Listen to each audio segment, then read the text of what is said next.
Temperature in the 50s today and a bit overcast, breezy as usual in Buffalo. We check in downstairs for the first time today with Evan Washburn. Evan. Well, Greg, the Bills dealt with the logistical nightmare last week with the snow that rocked this area, but throughout the entire process, both players and coaches made it clear that their struggles paled in comparison to what many in this area dealt with.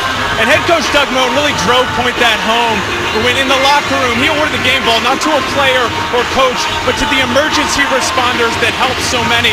And minutes before kick, 9 members representing the 9 agencies, the emergency agencies, were on the field to receive their game ball.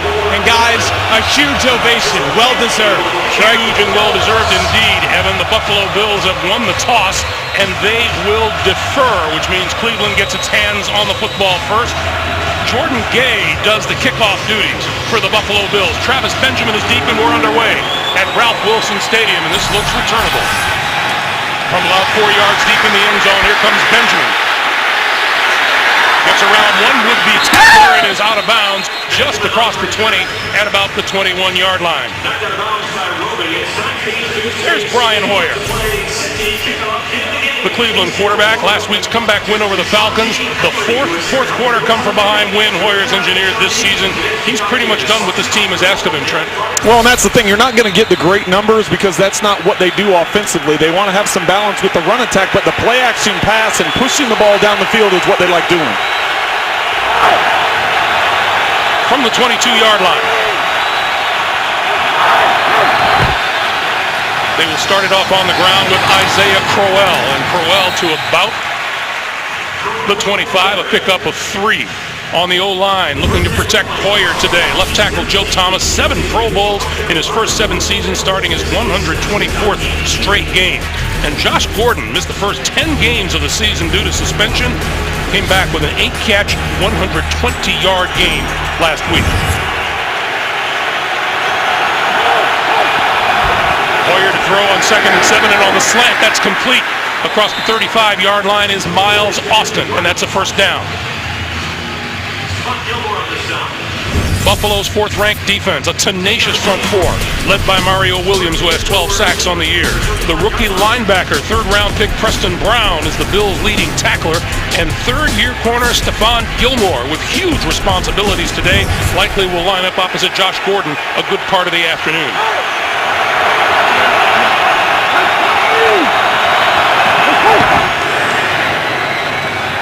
Play fake. Hoyer on the move and throwing, incomplete, threw it away. Well covered on the play was Josh Gordon on the far side of the field. And that was one of the things that Jim Schwartz talked about, is that they like to move Hoyer around. His ability to bootleg, get outside the pocket, get outside right, but they also like to boot left. Here you see Gordon trying to work across the field on that bootleg and just nowhere for Hoyer to place the football. In the face of a rush like the Buffalo Bills have, you have to move, don't you? You have to. You can't be a landmark quarterback when you're just standing back there being the target. On 2nd and 10, this is Crowell, and Crowell not much there at all. Marcel Darius, the first to hit him. The Buffalo Bills come in with the 8th best rushing defense in the NFL. They allow just over 98 yards a game.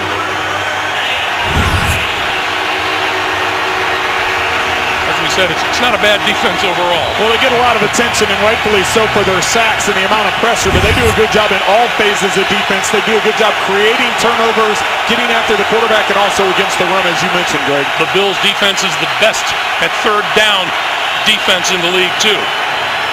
Hoyer over the middle. That's complete, but it won't be enough for a first down as Gary Barnidge, the tight end, pulls it in, and he will be marked down at about the 43-yard line. That'll be about 2 yards shy of a first down. One a little extracurricular going on at that pile. And one Cleveland Brown slow to get up, and that's Barnidge. Offensive linemen are taught, if there's a pile up and they haven't blown the whistle yet, go up and try and push the pile. You're going to see the late contact coming in here. Looks like Bitonio that comes in, and Greco's actually the one that comes in and tries pushing the pile, and the defense wasn't real happy about that. They'll take a long look at Barnidge. We'll take our first timeout of the day. Barnidge catching his breath on the bench. Spencer Lanning on to do the punting for Cleveland. And Marcus Thigpen, newly signed this week by the Bills, is deep. Thigpen able to return this one from his own 10. Ducks back inside the 10 and around the corner. And across the 25. Pretty good return by Marcus Thigpen. We have a penalty marker down. Our referee today, Jerome Boger. 48-yard punt, 19-yard return as it stands right now.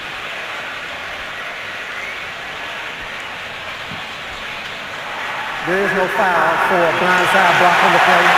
The block is into the body of the defender. First down, Cleveland. So they're going to pick up that flag.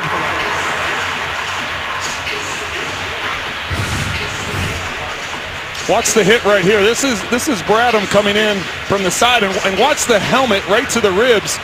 This could be called a penalty. Watch how he lowers the crown of his helmet.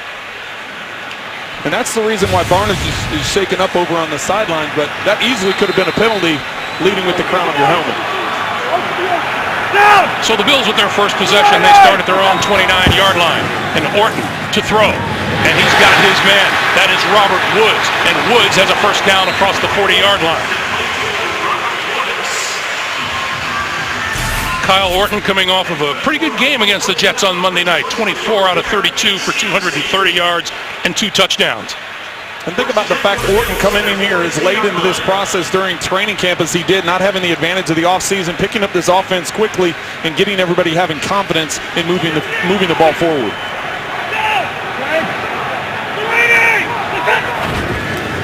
This is Fred Jackson. And Jackson pushes his way just across the 45-yard line. The Buffalo Bills, part of that offensive line, the rookie right tackle Chantrell Henderson, the 7th-round draft pick out of Miami, started every game this season. And the Bills looking for a big day out of one of the outstanding young wide receivers in the league, rookie Sammy Watkins, as you see Barnage leaving the field for the moment. We'll keep tabs on him. 2nd and 6 for Buffalo.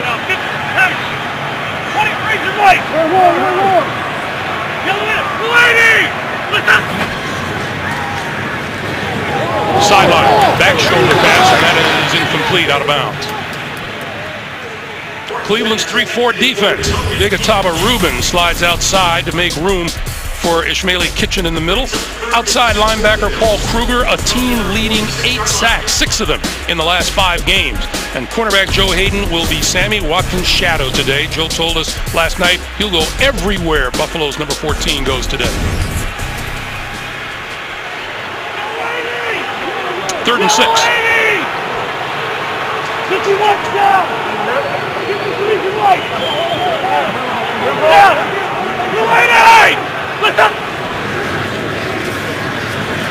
Orton had it batted down at the line. Looked like number 90, Billy Wynn. Getting the Bills off the field. The Browns do a nice job of closing that pocket around Orton, and if you're not going to get the sack, defensive linemen are told, get your hands up, be able to knock it down. It's interesting, the Bills coming out, 3 of their first 4 plays are pass plays. Cleveland's defense coming into this is 29th in the league in rush defense, yet the Bills are trying to attack through the air to start this game off. Jim Leonard is deep at his own 10 for the kick. And he will let this one sail, and it bounces out of bounds. Well done by the punter, Colton Schmidt. The Browns will start from their own 5-yard line when we come back. The NFL on CBS is sponsored by Southwest Airlines. Book your low fare now at southwest.com. Geico. 15 minutes could save you 15% or more on car insurance. And by T-Mobile.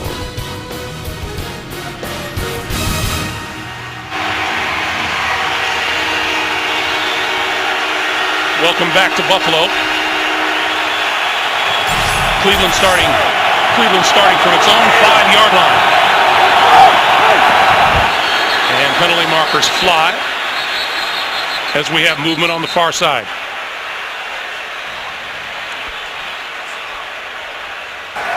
Nugent's on the fraction. Defense, number 99. 5-yard penalty, still first down. Penalty is on Marcel Darius. Gives us the opportunity to tell you to find the perfect gift for the sports fan on your gift list. Beat the crowds and save 10% when you shop CBS Sports. Take advantage of this offer now at cbssports.com/holiday. Boy, can you tell they are happy to have football back here in Buffalo? The people were revved up. We were coming through the parking lot. They were all excited about it. You could tell with the snow being gone and the tailgating taking place. This is Crowell. Nowhere to go. Great job by Nigel Bradham on the play, and let's check in with Evan downstairs. Well, Greg, we saw Gary Barnidge go down in that first series. It's a rib injury, went into the locker room. His return is questionable, and I think you guys mentioned it, but also Jordan Cameron, who's missing his 5th straight game with concussion, is out. So this tight end group thin for the Browns. Barnidge questionable with a rib injury. All right, Evan. After the play was over, unsportsmanlike conduct, taunting, defense, number 23. 15-yard penalty, first down, Cleveland. Aaron Williams, number 23, guilty of taunting after the play. Well, that's a huge mistake when you talk about field position. The defense had just gotten a big stop, had them pinned down inside the 10, and ultimately, if you could get them off the field, you're giving your offense better field position. Now this gives Cleveland some breathing room and a fresh start with the first down. Must drive a coach crazy, Trent. Completely crazy. Completely crazy. On first down, Hoyer underneath is Gordon. Gordon across the 30 to about the 32, and that's enough for another first down, and another penalty marker flies.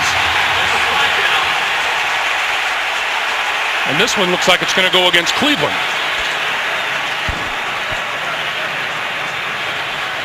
See, and right now both these teams need to maintain their composure. They're making some poor decisions when it comes to... After the play was over, unsportsmanlike conduct, offense, number 12, taunting, throwing the ball at the opponent, 15-yard penalty. Because this is a dead ball foul, after enforcing a penalty, it will still be 1st and 10. You know, with the Bills having done the same thing, taunting on the play before, how do you do this? Well, you talked about driving a coach crazy, so here they had finally gotten some escape from that end zone, from their own end zone, and then Gordon goes and flips the ball right at the defense's feet and draws that penalty. I'm not sure what they stopped the clock for that time. Maybe they just told everybody to take a deep breath.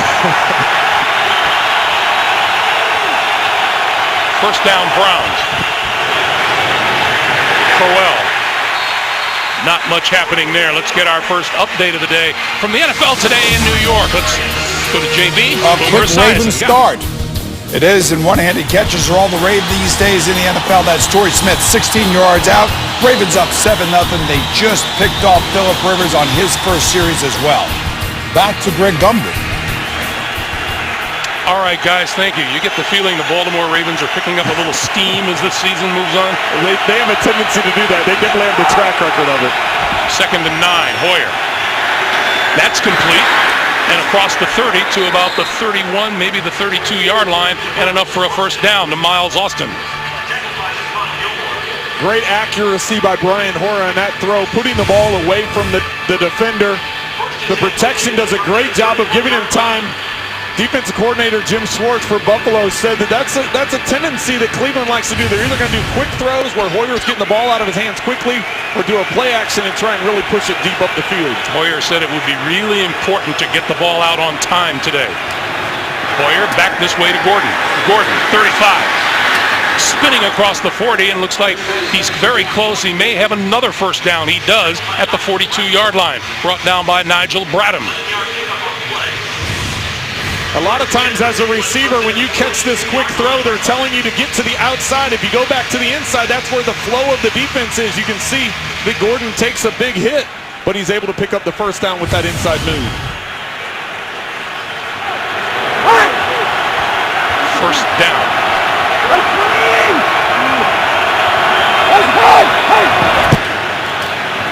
Play fake. Out of the backfield, Crowell. Running room, first down, and then some. Bumped out of bounds in Buffalo territory inside the 45-yard line.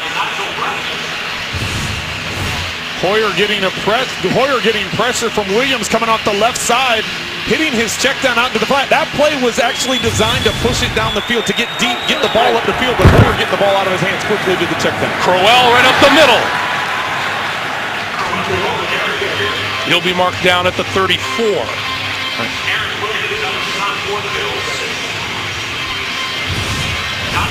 Watch the blocking of the interior offensive line here as Crowell is going to run the ball up the middle. See the fullback come around. Agnew comes around and kicks out, and they're able to get through that first layer of the defense. Terrence West is now in at running back.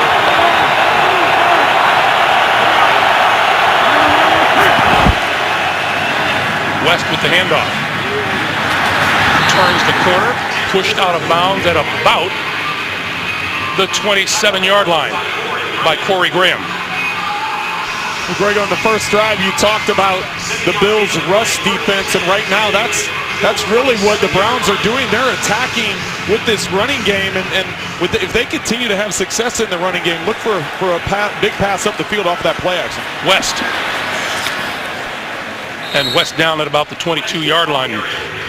Nothing but rookies in the running game for these Cleveland Browns. Isaiah Crowell, a rookie free agent out of Alabama State, and Terrence West, the third-round pick out of Towson. West. And slammed to the ground by Preston Brown, the rookie. Well, speaking of the two running backs, I had a chance to talk to Kyle Shanahan this week, and I talked to him. The decision going into releasing Ben Tate, the big free agent running back that they brought in, they decided to release him because it was hard getting these rookies the reps that they needed to get. They felt the two rookies were the better runners.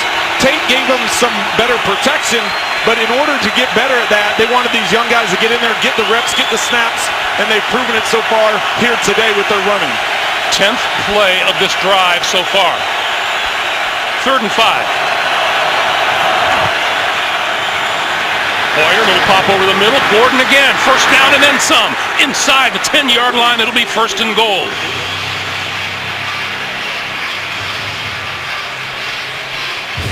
Gordon getting underneath. We talked about, here he is, number 12 coming underneath the linebackers. You can see the respect the Bills have for the up-the-field throw, and you can tell that has been a point of emphasis in practice because they are playing so soft. They don't want to give up the big play, and Hoyer is being patient with his decisions. This is West. And lost the football into the end zone. Let's see if he'll be marked down or if it's recovered in the end zone. It is ruled a fumble and recovered in the end zone by Buffalo for a touchback. Denoris Searcy covered it, and it looked like Manny Lawson might have forced the fumble.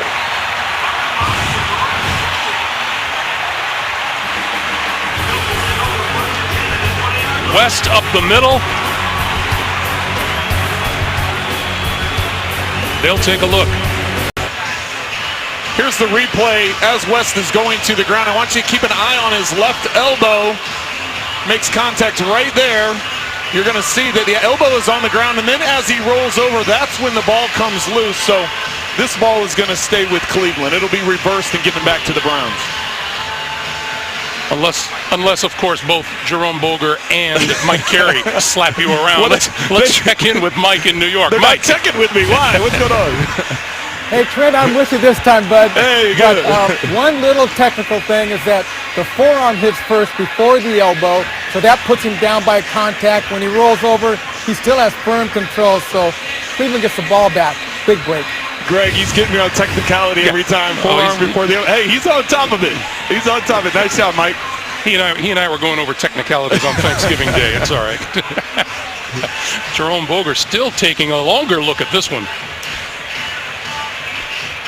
Well, and I guess we'd have to ask Mike on that one. Is this a situation where they're trying to figure out where the ball is to be spotted and how much time is left on the clock? That is one of the things they go over, but you know, right now the league is really trying to stay with the call on the field, so that might be what's happening. The runner was down at the 7-yard line prior to the ball coming loose. It will be 2nd and goal from the 7-yard line. A decision that doesn't sit well with the Buffalo faithful here, but the right one. And so the line of scrimmage is at the 7-yard line. Thank you, Mike. Appreciate it. Well, and that's the thing. It's about getting the play right. Nobody wants, even the Buffalo fans that are disappointed in booing that decision, they know it's the right call. They're just disappointed their team didn't get the stop.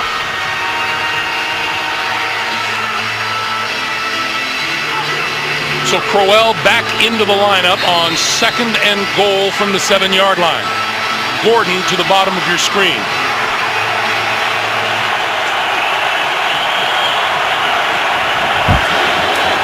Crowell punches it inside the 5 to the 4. You know, Greg, I really thought they were going to try throwing that ball because they had that bunch formation to the right. They had Gordon in a tight alignment to the left. They had everybody hunkered down in there, so you get the impression that you're going to run the football, but that's usually when they try and, spread everybody out. But they're trying to attack that interior part of the defensive line, that defensive line that we spoke so highly of coming into this game.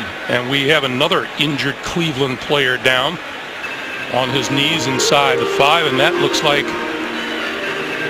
well, let's see, is that Nick McDonald, the center? It is. They'll take a long look at him. And we'll take a break. 5:14 to play in the first quarter with the Browns knocking on the door. The NFL on CBS is sponsored by DirecTV. If you call yourself a sports fan, you gotta get DirecTV. And by Dodge Dart. Don't touch it.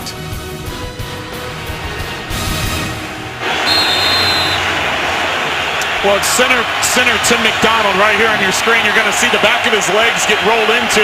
He was able to get up on his own and walk off the field, however. 3rd and goal from the 4.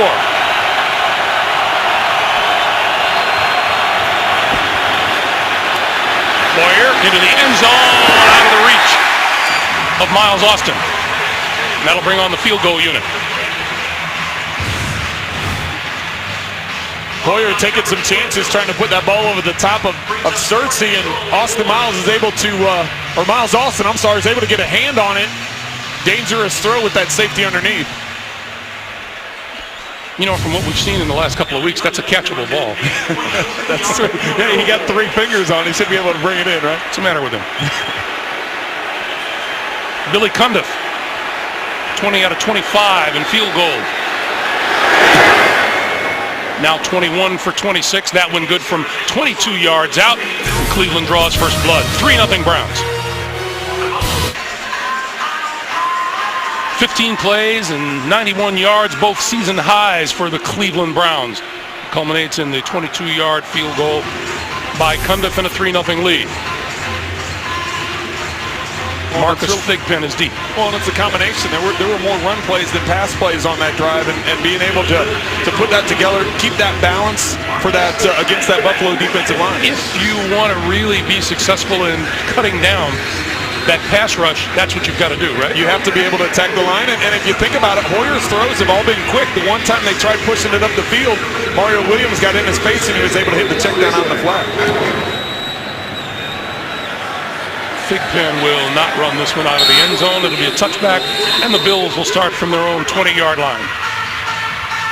Hey, Thursday Night Football returns as Tony Romo and the Dallas Cowboys take on the Chicago Bears. Two of the NFL's greatest franchises meet in prime time, Thursday, 8 p.m. Eastern, live on NFL Network.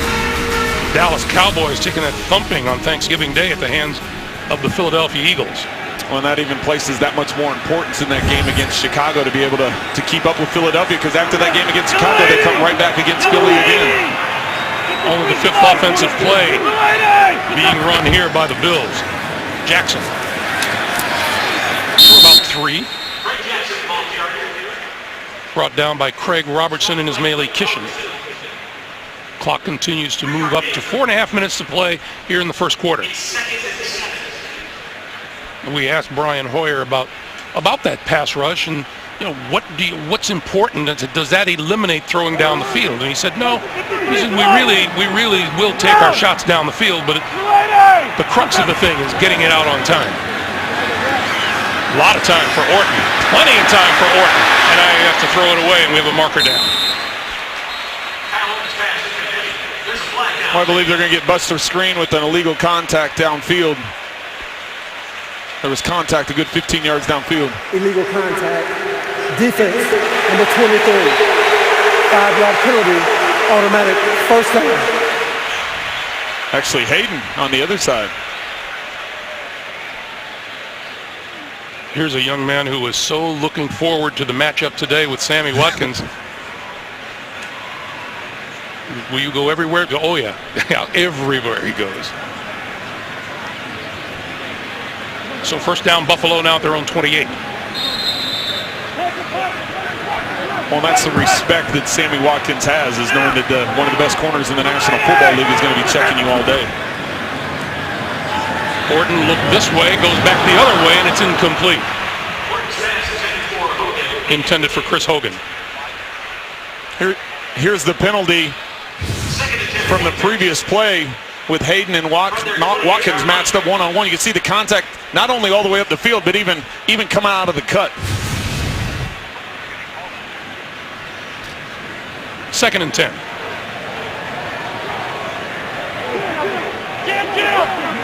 Kevin! Down! Right eye!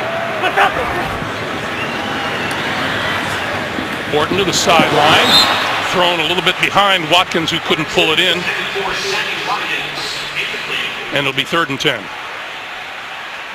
Well, Greg, I know I mentioned it last series, but I'm a little surprised that the Bills aren't trying to stick with the run a little bit more, that they're not trying to pound the football with the Browns, as I mentioned already. 29th ranked rush defense, and yeah, Fred Jackson's been in the league a long time, and whether or not how many carries you want to give him, but they're putting the ball up in the air quite a bit more than I thought they would to start this game. They have thrown the ball 5 times in 7 plays. Orton running out of time now. Needs a snap. Under pressure, got rid of it. And spinning around and down short of the 30-yard line is Fred Jackson.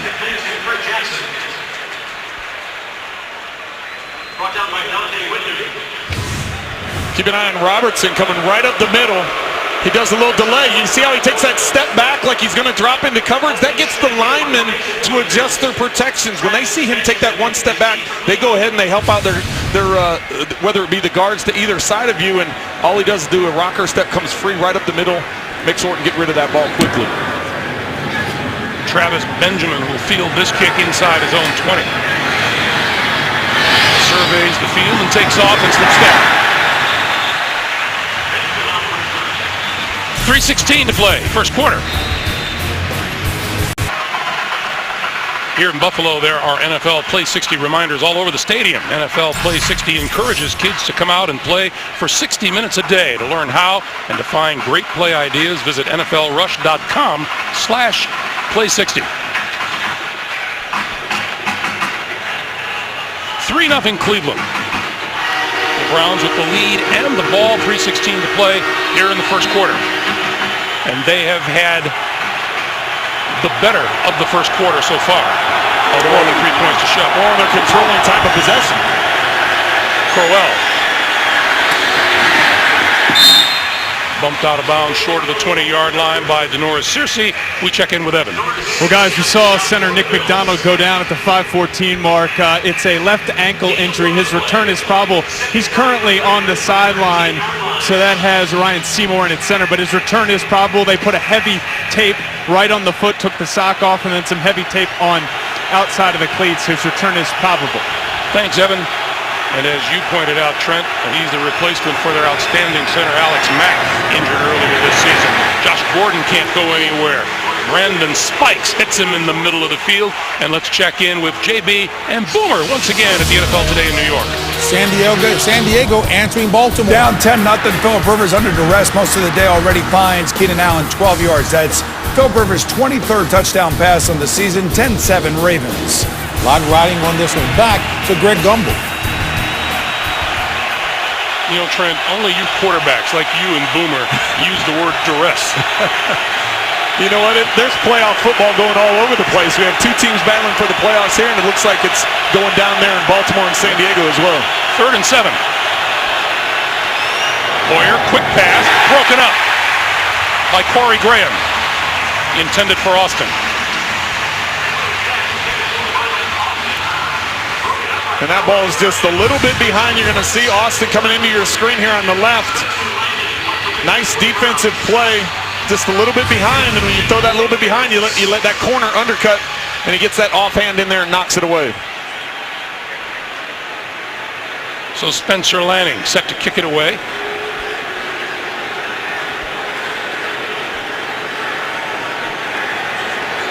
And Marcus Thigpen deep.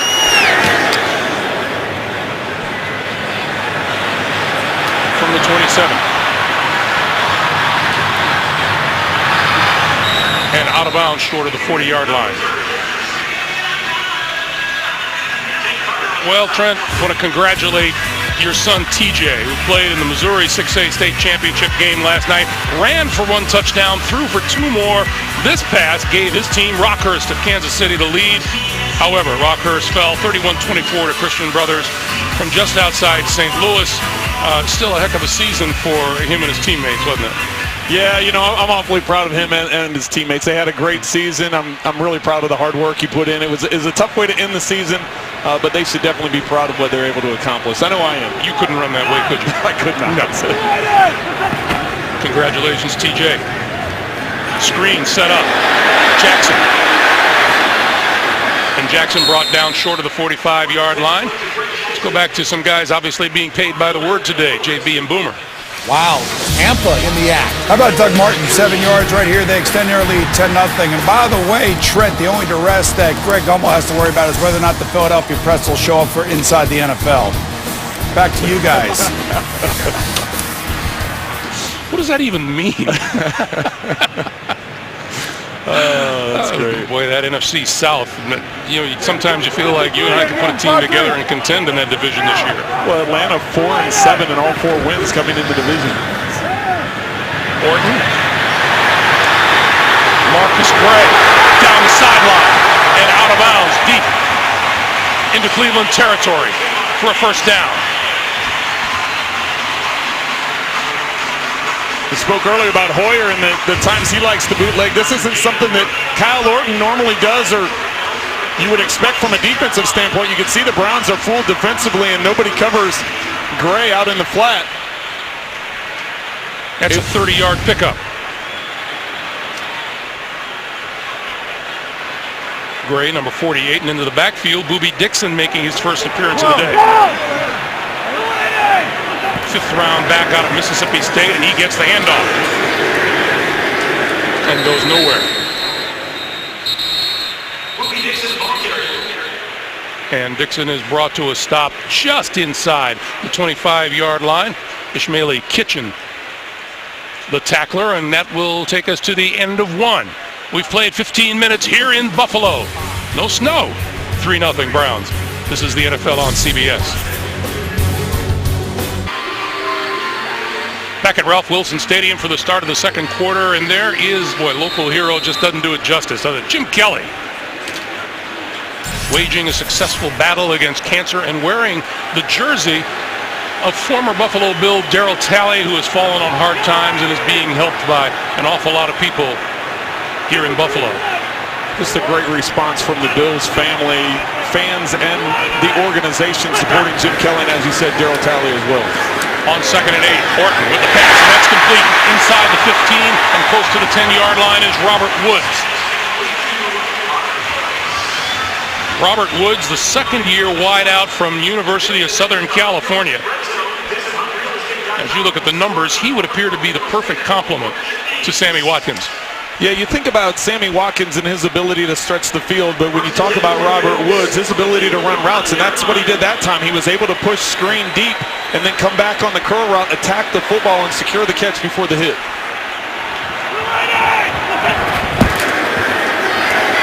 Jackson.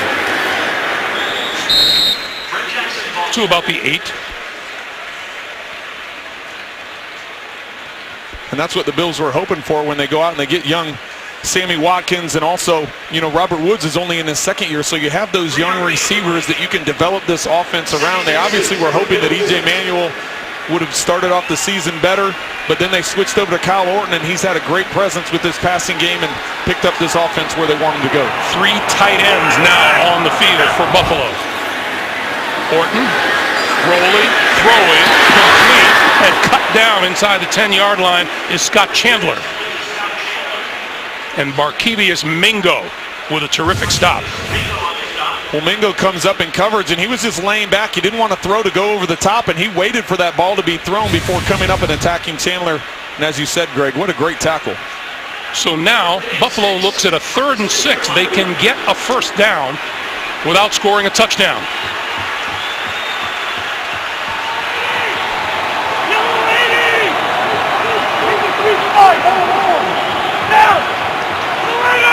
Jackson alongside Orton. Orton to throw. End zone. Tipped in the air. Intercepted. Picked off by Jim Leonard. And the Browns will take over at their own 20-yard line. Intended for Sammy Watkins. Sammy Watkins running a slant on the backside. Kyle Orton tries forcing it. He just gets it too low. Nice interception. Everywhere Jim Leonard has played, Buffalo, Baltimore, Jets, Denver, he's always been referred to as another coach on the field. He's pretty steady in the secondary. Yeah, he's a great student of the game, understands alignments, understands formations, and is able to make plays off of it. First time in a long time Kyle Orton has thrown an interception from the 20-yard line. Hoyer, deep snap, deep drop, penalty marker is thrown as that pass is caught at the 34-yard line, but I got a feeling it'll come back. Holding. Offense, number 73. 10-yard penalty. Replay, first down. Joe Thomas had a pretty good hold of his man trying to put pressure.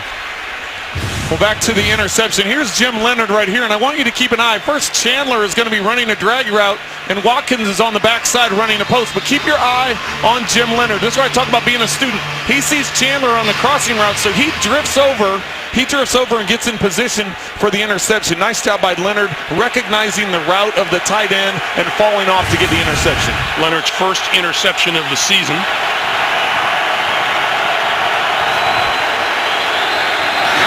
And that pass off the fingertips of Gordon. Time for another update from New York. Once again, JB and Boom. Dalton and the Bengals looking to score. Hey guys, Andy Dalton not under duress, trying to force the ball to A.J. Green. Picked off by Brandon Dixon. That is the 2nd interception of the day for Andy Dalton. They still trail Tampa 10-0. Greg Gumbel, Trent Green. All right, thank you guys in that AFC North.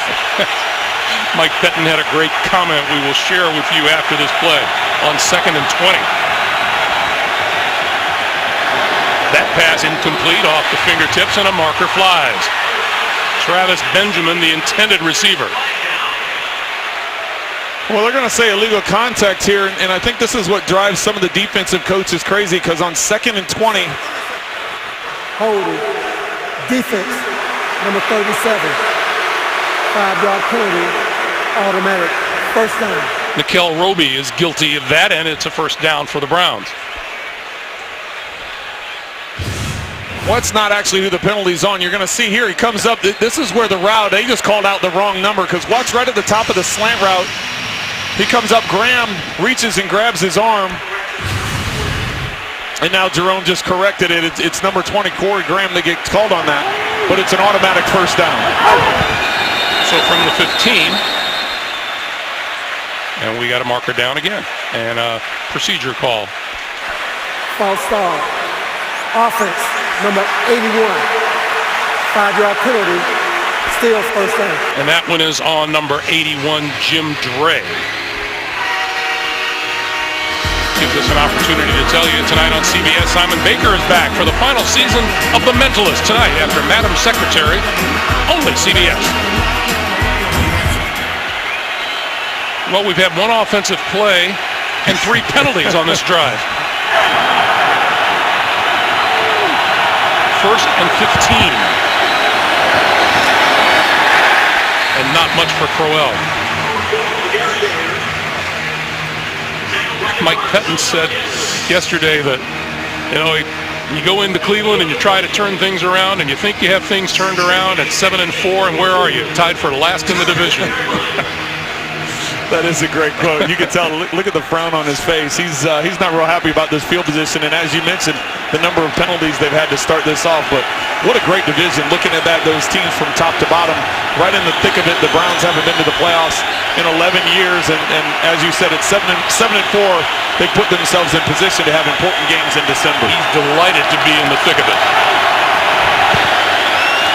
Hoyer throwing complete and out of bounds. Andrew Hawkins short of the 20-yard line. So that'll be 3rd and about 6. They have tried pushing the ball up the field, but for the most part, the throws today have been quick throws, either drag routes underneath or those quick outs, quick hitches to the outside, and he's had some success with the slants as well. On 3rd and 6, another quick slant, and that one's complete to Gordon. And Gordon twisting to about the 28-yard line and a first down. Because of all of the short routes, watch number 24, Gilmore, drive on the ball. He thinks he has the interception. He knows that they've done a lot of slants since this game started. So because of the aggressiveness of the corners, don't be surprised if they do a slant and go, do a quick little pump fake to get Gilmore to jump it. If he's going to be that aggressive reading the slant, look for them to take a shot here sometime before half.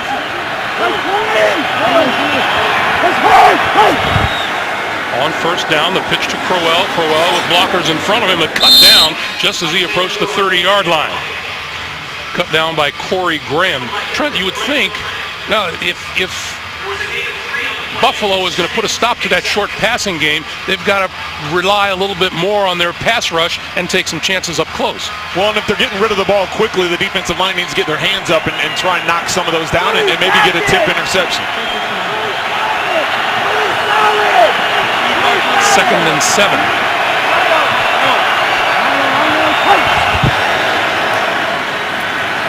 With time, gonna go deep. Sideline pass, complete to Miles Austin.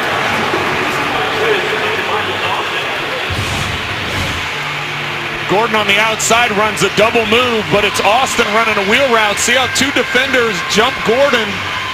The Browns recognizing that they're paying a lot of attention to Gordon, and then 2 tight ends all over Mario Williams, not letting him get close to Hoyer, who had to hold the ball a long time because of that double move. And Hoyer in a hurry, getting into the line of scrimmage again. This is Crowell. And Crowell hit hard at the 40-yard line by Brandon Spikes. Well, Brandon Spikes is a downhill defender playing that middle linebacker spot. He doesn't have the type of speed that both the outside linebackers have, but from tackle to tackle, he's going to be a force in stopping that run. Little pass over the middle and broken up. Crowell trying to bring it in, and it was broken up. It'll be incomplete. 3rd and 10. Well, I got to put that on Crowell. He's got to get his head around understanding the type of pressure that the Bills can put on it. Hoyer didn't have time to look downfield. He was trying to hit his check down. He's under, as Boomer would say, duress. And so he had to get rid of the ball quickly. Crowell's got to get that head around quicker just so that ball doesn't tip up in the air. Maybe in the defensive huddle, they just go, let's create some duress on this play. 3rd and 10. And Hoyer and the Browns call timeout. 9:33 to play in the first half. The NFL on CBS is sponsored by the Home Depot. More saving, more doing. That's the power of the Home Depot. The all-new LG G3, the world's first smartphone with laser autofocus. And by Kay Jewelers.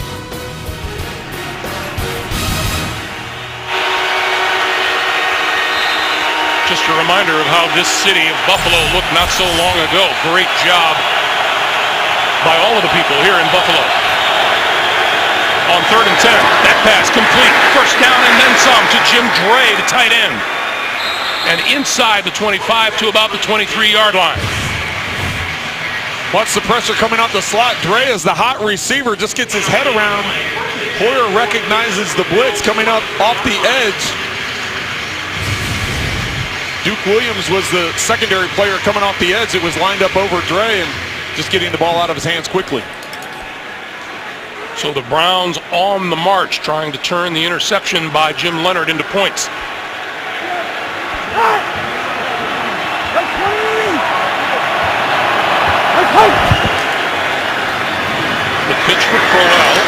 And Crowell loses the helmet, holds on to the football.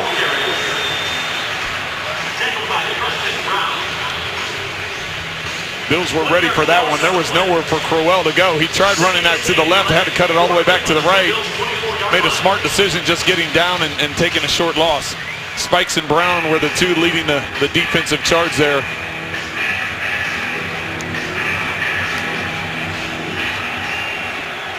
Cleveland with 145 passing yards and 30 rushing yards today. You have an isolation one-on-one here at the top of the screen with Gordon. Safety in the middle of the field. Sets up the screen to this side of the field, and that is Dre. And Dre's forward progress will be just inside the 20-yard line. And that will be a 3rd and 7. Mentioned this earlier. The Buffalo Bills have been outstanding on third down defense this season. They come into this game number 1 in the NFL. Opponents were 52 of 153. That's 34%.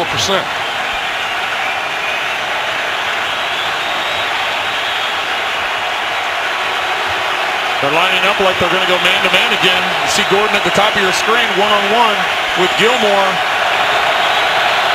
Safety's going to drop out late. Hoyer throwing and incomplete, threw it right into traffic. Wow. Josh Gordon surrounded by defenders. Well, and then Preston Brown had his eyes up, the linebacker. You're going to see Gordon coming in on the inside. Watch Brown come into your picture. He's trying to look up Gordon to get the big hit. Had he turned his head around, he could have had an interception. Hoyer was thinking it was man-to-man coverage, saw the outside guys running, but he had linebackers in zone, and they were looking to double-team whoever was crossing in the middle. So Cundiff was good from 22 yards earlier. This one a 37-yard attempt. And he missed it.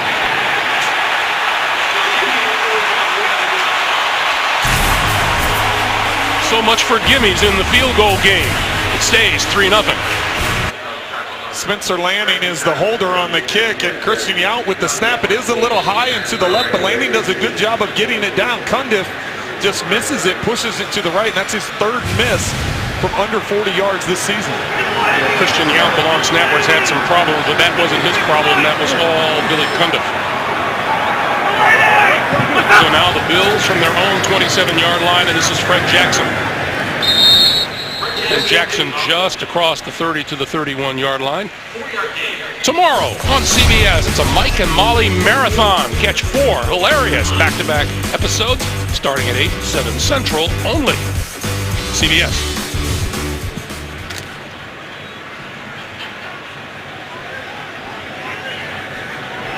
Miss a field goal. It's a lonely job over there on the bench. Nobody wants to come around you after that.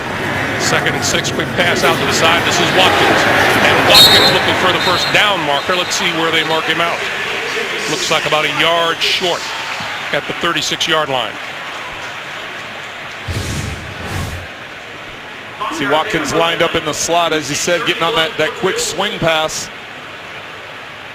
So many teams are going to that now. They almost use that as the old school sweep, you know, turn and pitch the ball to the running back to get outside. Now with that quick throw behind the line of scrimmage to the wide receiver, that for all intents and purposes becomes a sweep. Asked Joe Hayden last night, what's the best thing about Watkins? Said he's fast, man. Jackson. And Jackson close to a first down, but I'm not sure he made it.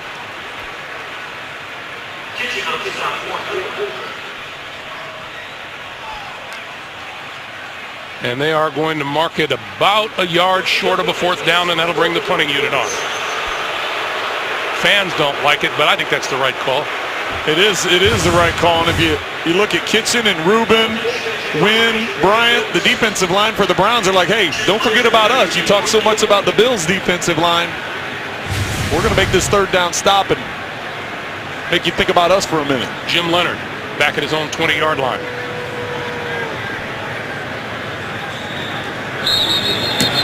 And a whistle before the snap.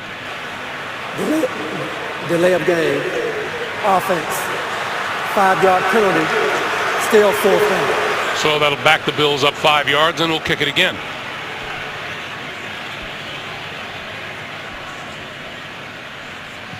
we've had a lot of back and forth in this game with very little scoring. Well, there have been. They're put together some long drives. They've all gotten some third down conversions. Cleveland's running the football better than I thought they would coming into this game. And prior to this last series, Buffalo has been trying to put the ball in the air as opposed to trying to run the football and send a message with their passing game. But it has been a back and forth. Not a real clean game. Had quite a few penalties as well. Line drive kick, Leonard from his own 21. Runs into his own man, bounces off of him, and across the 30 to about the 32-yard line.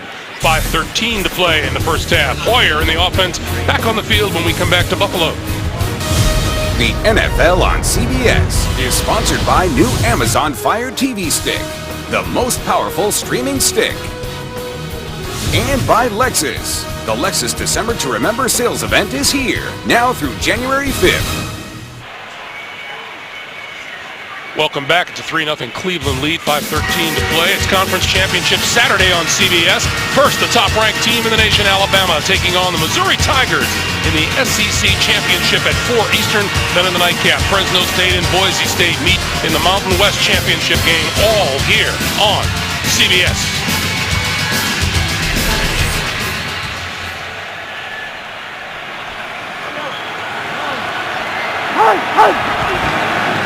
On first down, Crowell looking to go around the left side and run out of bounds at about the 40-yard line. Hey, let's go green, Trent. Well, coming into this football game, so much was made about the Bills and their defensive pressure. Mario Williams coming off the edge, being able to put pressure on quarterbacks, but it's been the offensive line of the Browns today that has stepped up. Here's Kyle Williams. So you see the speed of Mario Williams coming off the edge, and you see the power of Kyle Williams coming up the middle. Give credit to this Cleveland offensive line. No sacks on the day after coming in with the defense that, as we said, ranked number 1 with 46 sacks on the season. They have done a heck of a job, and Hoyer has been able to get some throws off. Pickup of 6 for Crowell, 2nd and 4. And he'll try it again. Slips as he made his cut. And is down at the 38-yard line. It'll be 3rd and 4.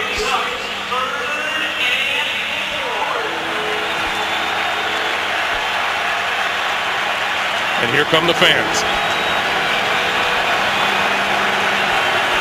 Cleveland put together that one long drive, that 91-yard drive where they got the field goal out of it. A lot of the yards coming on that drive, but very lopsided when you look at the numbers so far.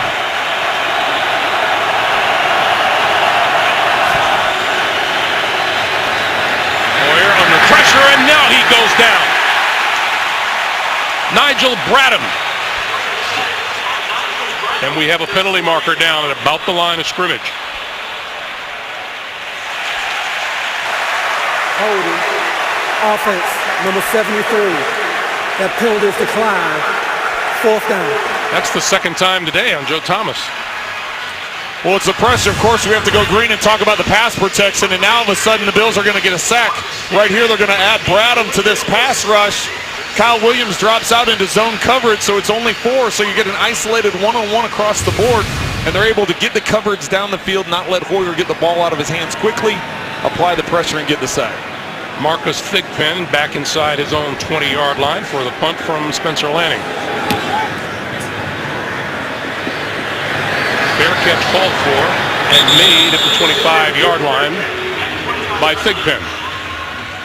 That's a reminder for you with NFL Now.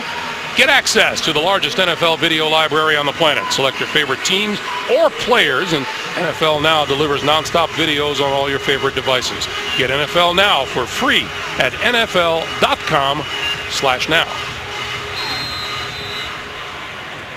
I'm a little surprised by this game so far, aren't you? I am. I thought there would be more points going up on... but actually, Buffalo was in position. They threw the interception in the end zone, and Cleveland had the other field goal attempt that they missed. Horton going sideline and with contact on the far side of the field. And here comes the flag. Robert Woods being covered by Buster Skrine.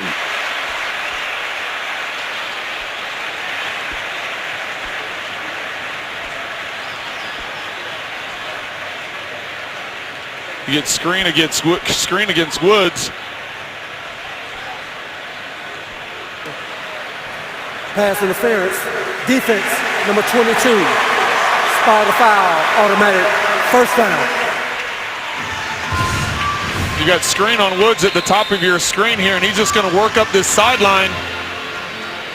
It almost looks, Cleveland was looking for almost like a basketball, like a charging call, that the man had position and he got run over, but there was definitely contact. That's a good call by the officials. This is Bryce Brown with the carry. A lot of the Buffalo Bills have said and told us look, Joe Hayden gets a lot of the ink, and rightly so, in that Cleveland secondary, but they have a lot of respect for Buster Skrine. And they should. He's had an up and down career, but this season he's played outstanding. He's got 13 passes defense coming into this game. He had four interceptions coming into this game. He's done a good job, and as you said, rightfully so, Joe Hayden is highly respected around the league, but with everybody attacking the other side of the field to stay away from Hayden, Skrine has stepped up and done a tremendous job. The secondary has lost to Sean Gibson for the season with his 6 interceptions. Orton going to go deep. Incomplete. Intended for Watkins.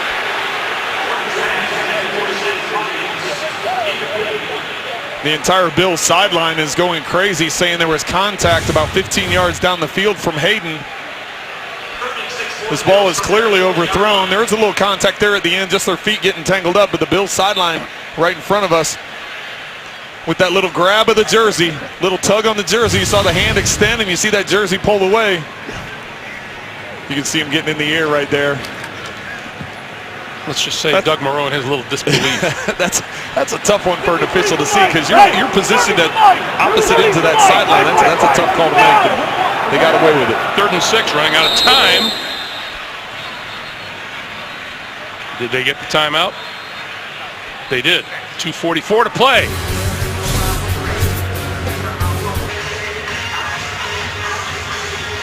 It's a 3-0 game with 2 minutes 44 seconds remaining in the first half.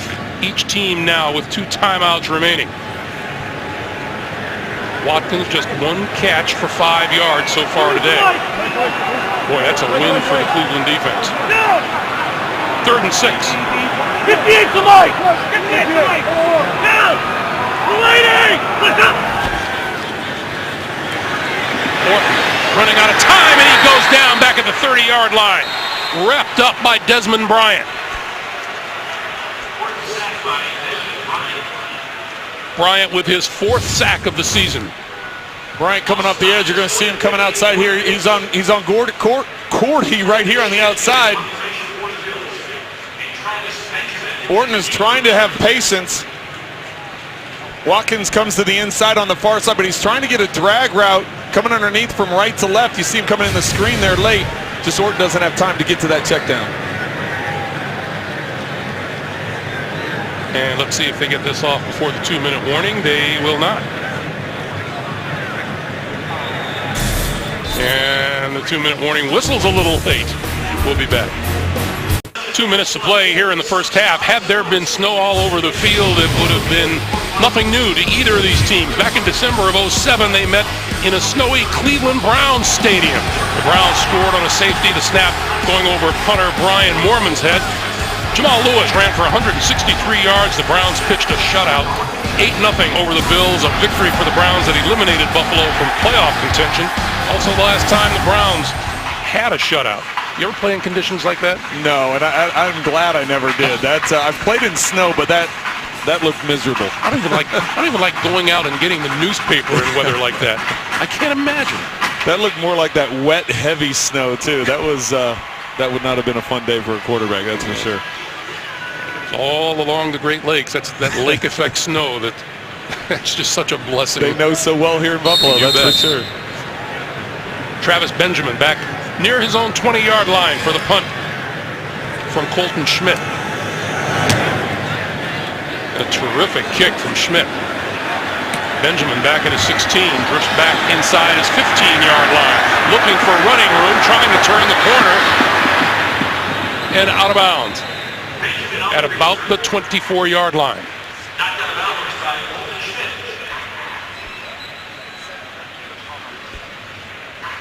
I want to remind you, coming up, the Verizon Halftime Report. JB and the guys will have the scores and highlights and a preview of Thursday Night Football on NFL Network. It's coming up on the Verizon Halftime Report.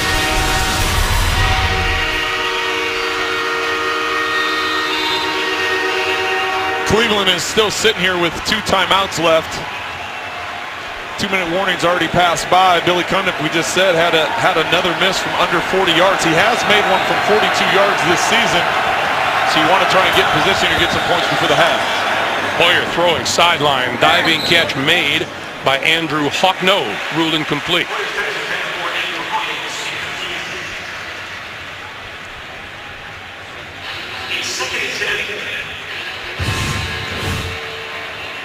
This may be a good thing that it was an incomplete pass, because he's going out of bounds backwards, which would have kept the clock running. I thought he might have had his hands under that ball. 1 to 2 minutes, it's got to be the booth that calls down, and they're not stopping it. Here's Gordon.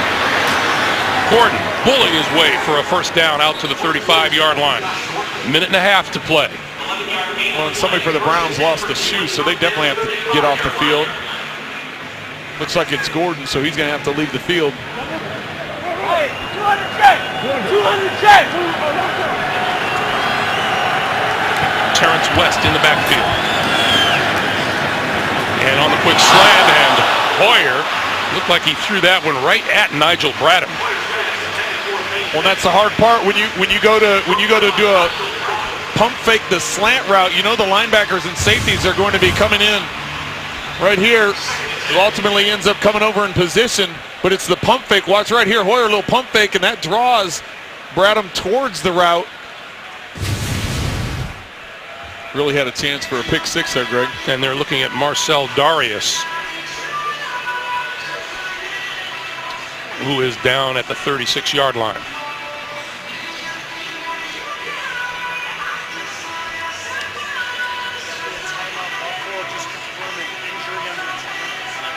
And he will limp off the field.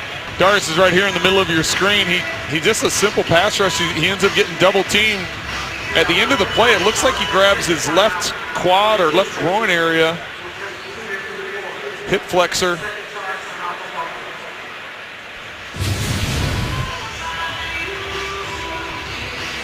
So Darius with some incredible numbers. That whole front line. Darius comes in with 10 sacks, Kyle Williams with 4, Mario Williams with 12, and Jerry Hughes with 9.5.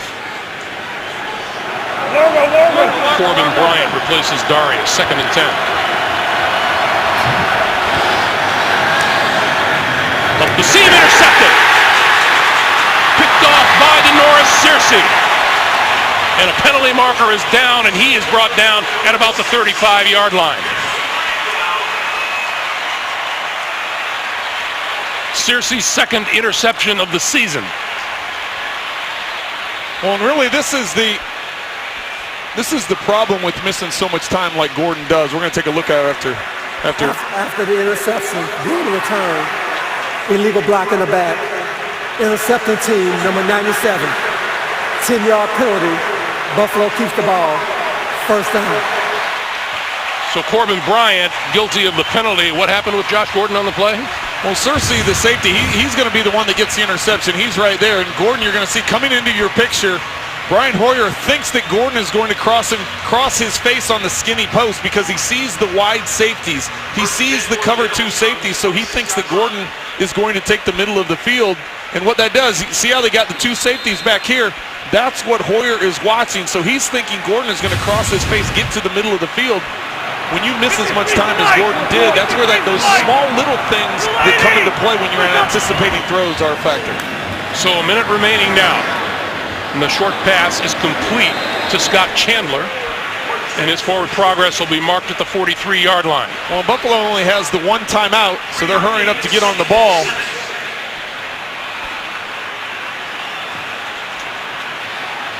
It's been a while since the Bills were shut out in a half. Trying to avoid that here as they come up on 35 seconds to play. Here comes the blitz. Orton hits the defender in the back. Jim Leonard was covering Fred Jackson out of the backfield as you see Marcel Darius leaving the field early. Well, it's important to remember for Buffalo as well, Dan Carpenter, their kicker, has 4 kicks over 50 yards this year, the long being 58 yards. But Carpenter's been saddled with a groin injury lately. We asked Doug Marrone if he was fine. He said, "Yeah, he's good." But that's a coach. That's a coach reply. Well, that's a big thing for a kicker. All of a sudden you're talking 58 yards. If you're dealing with some kind of injury, you don't want to put that in jeopardy here right before the half. Orton throwing complete inside the 40-yard line to Chris Hogan. And the clock continues to run, 20 seconds. And now a timeout is called to stop the clock with 17 to play in the first half. Just a reminder, the Verizon Halftime Report coming up. JB and the guys with all the latest scores and highlights and a preview of Thursday Night Football on NFL Network coming up on the Verizon Halftime Report. Good thing those guys are sitting around keeping it clear for us who's in playoff contention and who isn't. It's confusing. It's a little confusing all the way around the board. So I'm anticipating here how they're shuffle that all together. But the only reason Buffalo would take this timeout now with 17 seconds left is to go for it on fourth down. So that answers our question about Carpenter and dealing with some of those health issues, because from where the ball's spotted right now, it would be a 56 yard attempt. So instead of going for that, they're going to go for it on fourth down, hope to get the first down, run up, and then spike the ball. If ultimately they're not going for the end zone, but I think they're just going to try and get a chunky yards here to get into field goal range. They need 2 yards for a first down. Darius with a groin injury, and his return is questionable at this point. Orton throwing, and that is complete to Watkins, and they have to hurry and spike the football.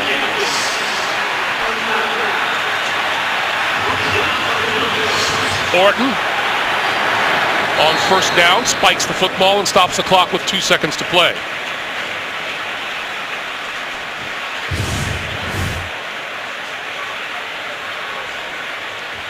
Watkins coming in there trying to fake the block to get the ball to the outside. Just a little pick play, rub play there. Leonard comes up with the tackle thinking that he didn't get the first down, but the spot gave him the first down. They didn't stop the clock, or they didn't stop to review it, which is controlled by the booth. Bills were able to go up and get that spike with 2 seconds left. This one from 53 yards. Carpenter is 4 out of 5 from 50 or more yards this season. This kick is blocked.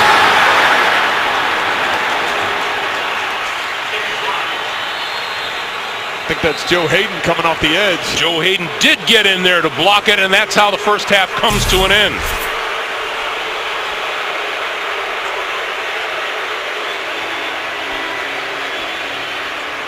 Hayden coming off the edge. You'll see him working to the outside here. He's the one that's going to come in and get the block. Gets a good jump, gets that shoulder underneath. And it's a 3-0 halftime lead down to Evan. Thanks, Greg, here with Coach Doug Marrone. Coach, under 100 yards of offense and a block kick interception. What's the best way to describe this first half? Well, obviously we're not playing well. We can't turn the ball over to the red zone. We got to stay on the field in third down. We haven't done a good job of that, and we got to get off the field third down defensively. Coach, thanks for the time. Thank you, Evan. All right, Evan, thank you. And that is the end of the first half with the score. Cleveland 3, Buffalo 0. Back with the Verizon Halftime Report after this message and a word from your local station. You're watching the NFL on CBS. Welcome back to Ralph Wilson Stadium in Buffalo, where at halftime the Cleveland Browns own a 3-0 lead over the Bills. Let's take a look at the Bose game changer from the first half. The Bills were threatening. Kyle Orton looking for the touchdown pass, but Jim Leonard read the play perfectly, picked him off, and stalled that drive. It is 3-0 Cleveland. Welcome back, everybody. Greg Gumbel along with Trent Green. The Browns have the lead. You and I were talking during halftime, though, and Doug Marrone admitted his team didn't play very well first half, and they do get the ball first. They do get the ball first, and I expect them to come out and try and run the football. They're behind in time of possession. They don't even have 100 yards of total offense. What they need to do is they need to run the football, get first downs, consume that clock, and start being more productive on that third down. They've gotten into too many third and long situations. Boy, they came off of a really good performance on Monday night against the Jets, but they haven't been able to duplicate that so far here. Let's go down to Evan. Well, Greg, I just spoke with Mike Pettin, and his first words were just how pleased he was with the way his team played defensively. He said we were violent. He loved the way they kept their pad level low. Now, offensively, he said we have to be bigger on the bigger downs and really capitalize when we have the opportunity. I asked him specifically about the Hoyer interception. He says he didn't get a good read on exactly what went wrong there, and just tried to get an injury update on Gary Barniggs, the tight end who went down early. No update as of now. Remember, he went in with a rib injury. His return at the time was questionable. All right, Evan, thank you much. Billy Cundiff will kick it away to Marcus Thigpen and get us underway here in the second half. We expected more points on the board, but so far just a 3-0 game as we get started, and second half will begin with a touchback, and the Bills will start from their own 20-yard line. How about number 14, Sammy Watkins? Well, it's been great coverage by Joe Hayden. We talked about this matchup coming in. Hayden and Watkins, they were going to mirror each other all over the field. Watkins has not been effective in the first half. Hayden has been in his pocket, both sides of the field, crossing routes. He's limited him to 2 catches. 6 targets, only 2 catches for the 9 yards. Meanwhile, 6 catches for Josh Gordon. Fred Jackson starts the second half in the backfield. He starts it off with the handoff and up the middle for about 5. Said at the very beginning of this day, this game is huge for both these teams. It is, because both teams are in playoff contention, and you see what's going on around the league in some of the other games, and especially with the Browns, what's going on in their division right now. 2nd and 5. That quick pass incomplete. On the quick pass, as we take a look at the AFC playoff picture, and Cincinnati is trailing the Tampa Bay Bucks, but you look the other way and things can change in that AFC North. It's crazy, and everybody's involved in it, and you see what's going on with the other football games, and Cleveland's put themselves in position. They had a great first half defensively holding Buffalo, and they've got to come up with another big stop here on 3rd down. 3rd and 5. No, 53. 53. Down. For 6 on 3rd down so far today. Morton with time, throwing, and that is incomplete. They're calling interception. Joe Hayden picked it off. My error. Joe Hayden jumped in front of that and made the pick. We just got through showing Joe Hayden one-on-one with Watkins, and another matchup. He gets his hands up high, bounces him off the line. He does have contact, but it's all under 5 yards where that contact takes place. He's able to read that slant route, get inside, get the interception. Kyle Orton's 2nd interception on the day after coming into this game. 159 consecutive attempts without an interception. Joe Hayden just beat him to the football. This is Crowell. And Crowell back to the line of scrimmage, maybe lost half a yard on the play. Well, Greg, back to that previous play. We talked in the first half, or I mentioned in the first half, about Josh Gordon not crossing the face of the defender and costing Brian Hoyer that interception, that time on a slant that Kyle Orton was anticipating. Watkins crossing the face of a defender, and as a quarterback, there has to be that trust and that chemistry. To the sideline, and that's complete to Ray Agnew out of the backfield, but no gain there either.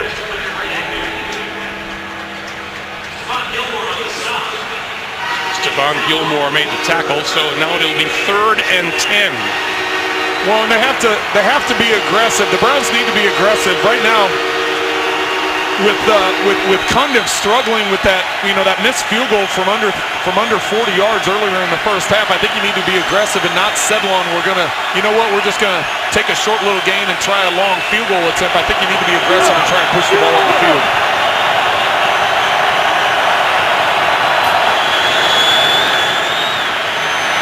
Under pressure, and he goes down.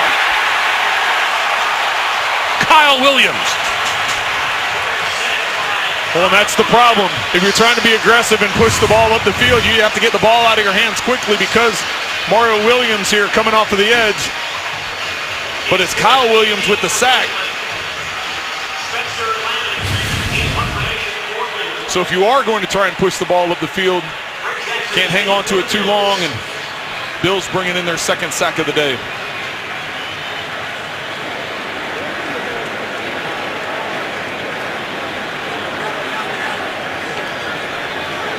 Lanning will now try to pin the Bills deep. And Fred Jackson makes the fair catch call. Muffed it. It's on the ground at about the 15-yard line.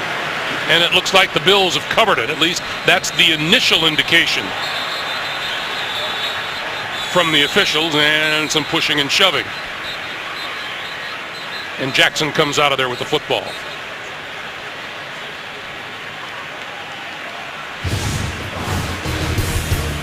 .12:13 to play, third quarter. Bills hoping Kyle Orton can get back on track. Went 166 consecutive throws without a pick. He's now thrown 2 over his last 9 passes. Orton the screen for Jackson. Jackson running room. Jackson cutting back towards the middle of the field and dragged down at about the 35-yard line.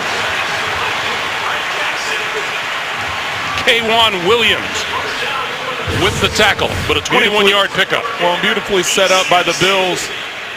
They get the pass rush. They get the Browns defenders coming up the field. They drop off the screen, and Fred Jackson takes it from there.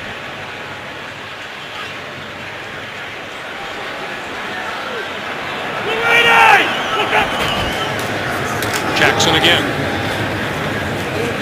And nothing doing on that side of the line. Fred Jackson in his 8th season in the NFL, all of them here in Buffalo. And he has made his mark in this franchise, the oldest running back in the National Football League at age 33. 30 career rushing touchdowns, including 2 this year. He goes to the sideline. Bryce Brown replaces him on 2nd and 6.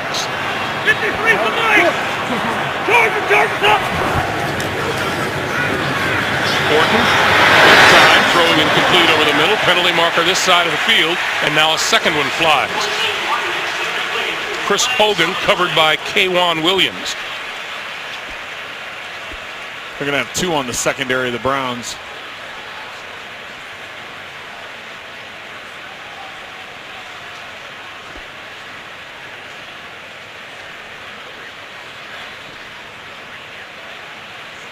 Here's Jerome Boger. There are 2 flags on the play, both against the defense. Holding, defense number 22, that penalty decline. Pass interference, defense number 36, spot the foul, automatic, first down. So the one against Buster Screen is declined. The one against K'Waun Williams is the one that works. The first hold is here, and then this is where the pass interference will come up on the throw. You can see the hold on the release, and then as Hogan tries coming out of that route, that's where the pass interference occurs. So first down for Buffalo, now their own 45, and Orton with time. On the move and throwing. And a diving catch is made at the 45-yard line by Robert Woods.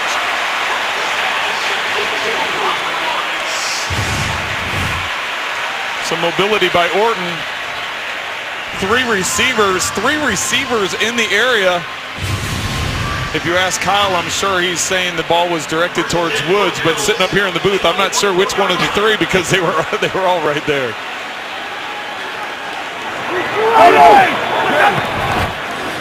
This is Bryce Brown, and Brown bursting through. Robert Woods has been making a habit of making a nice catch here and there, hasn't he?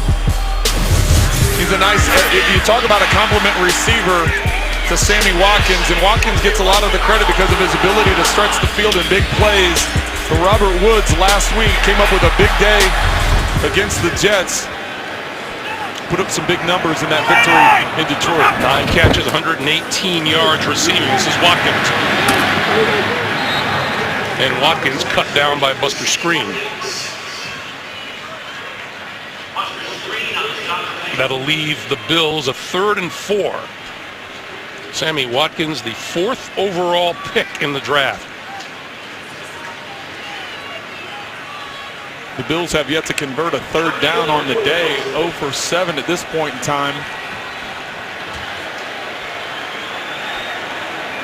Well, I keep going back to what Doug Marrone told Evan Washburn at halftime. We just didn't play very well. Yeah, Doug put it to, or Evan put it to him, saying you don't have the yards, you've had turnovers, you haven't performed in the red zone. And he's pretty much like, well, you're right, Evan, we got to play better in the second half. Play clock winding down, and Kyle Orton has to call a timeout with 9:12 to play in the third.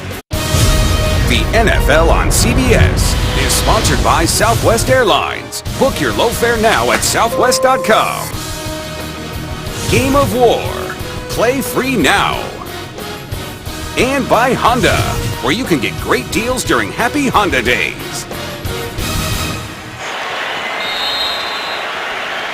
Santa's lap seems like a long time ago. It's been weeks. 3rd and 4. Fred Jackson. Not going to get there. Jabal Sheard with the stop. So what does Doug Marrone do here? Well, I think there's no hesitation on his part. You could tell during that timeout, they talked about it. If we're going to run this ball up the middle on 3rd down, we're going for it on 4th down. None of the kicking unit was even prepared. So you could tell during that timeout that was already discussed on the line. But there's Jim O'Neill. What a tremendous job his defense has done today, not allowing Buffalo to convert any 3rd down. They will not go for a 55-yard field goal here. Instead, 4th and 2. Orton. On the move, going to go deep. Inside the 5-yard line. Penalty flags fly, but Robert Woods made the grab.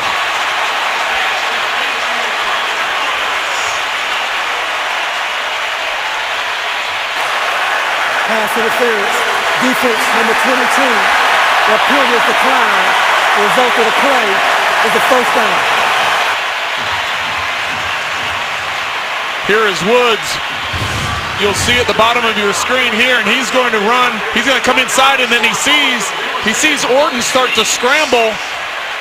Orton wants to get Hogan in the flat, pick up the 1st down, but he gets to the backside. We just showed a clip of all the great catches that Woods put together last week against the Jets, and he comes up with another huge catch there inside the 5. And that one, 1st and goal.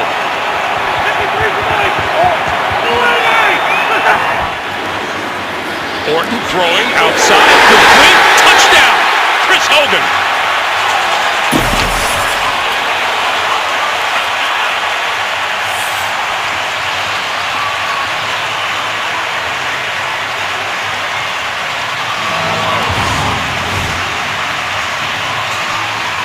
There's going to be a roll to the right. Very similar play to what they ran on 4th down. Trying to pick up the 1st down, getting Hogan in the flat with Watkins behind him on a corner route. Got a much different coverage this time from the Browns. They were able to take advantage of the man-to-man here inside the 5 and got the touchdown. 13th touchdown pass of the season for Kyle Orton. The extra point by Carpenter is good. 8:04 to play in the 3rd. For the first time today, the Buffalo Bills are in the lead. 7-3. Bills. This is the NFL on CBS. You got the outside route here. You got Hogan in the flat. You just quick little rub, but they got him in man-to-man defense, and Hogan was able to get in that front corner of the end zone. Took us 37 minutes of playing time to get our first touchdown of the day.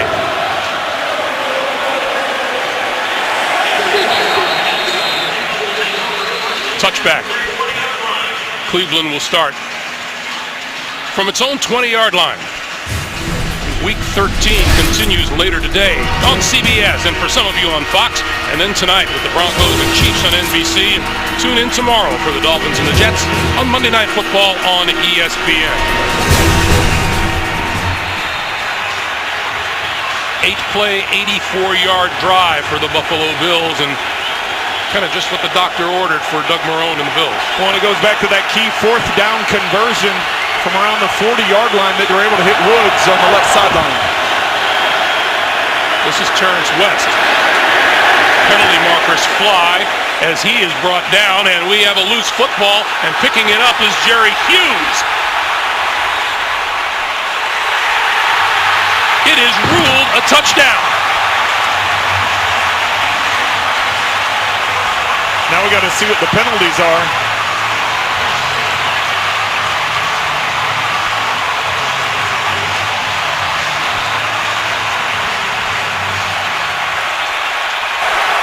Holding. Offense, number 73. That penalty is declined. The result of the play is a fumble. covered for a touchdown. That is the third time today Joe Thomas has been called for a hold.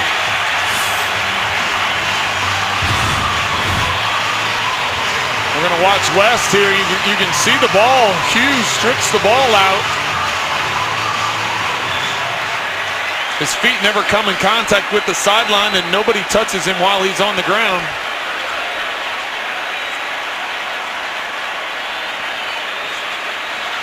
And Hughes just goes right back up the sidelines. And the Buffalo Bills, after being held scoreless in the first half, have now put 14 points on the board in a matter of 10 seconds.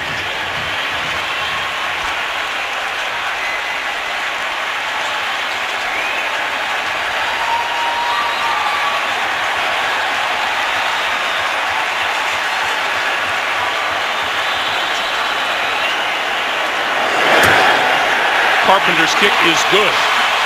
7:54 to play in the third. What a turnaround. The Bills with a 14-3 lead. The NFL on CBS is sponsored by Cialis. And by State Farm. Pump up your savings with a discount double check today.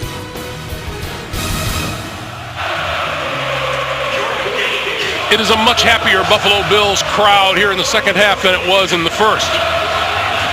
Well, as you mentioned, Greg, just the last few plays, all of a sudden from being down 3 to up 11, quick turn of events here in Buffalo, and the crowd is definitely back into it. Will create some noise here moving forward.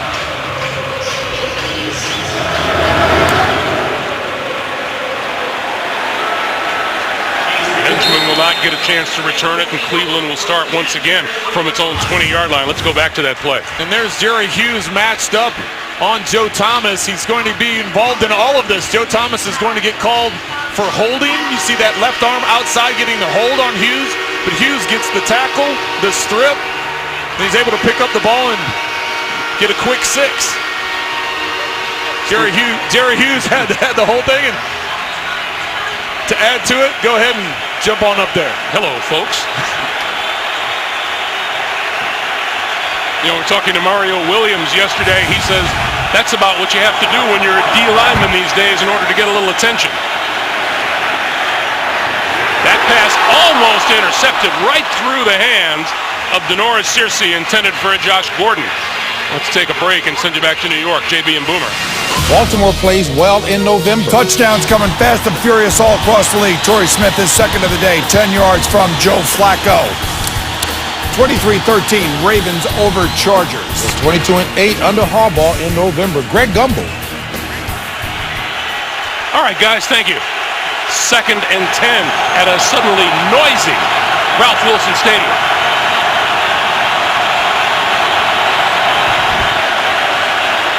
Crowell going nowhere. Mario Williams. And Greg, this is going to be the problem now, being behind by 11. Williams with a nice inside move there, beating the offensive line to get in the backfield.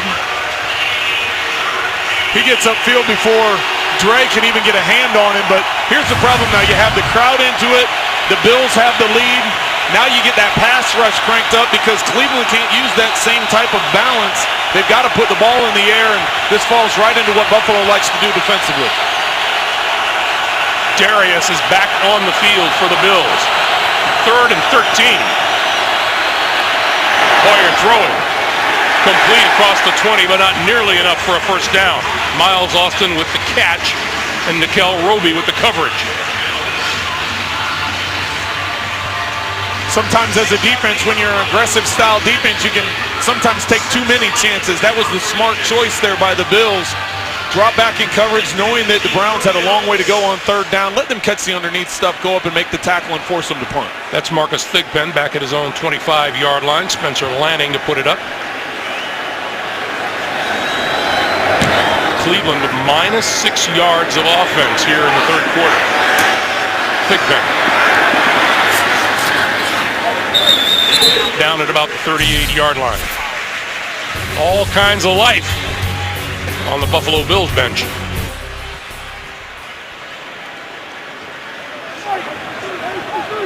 Movie Dixon into the backfield on 2nd and 4. Dixon with the football and running room and a first down across midfield and just into Cleveland territory, cut down by Joe Hayden.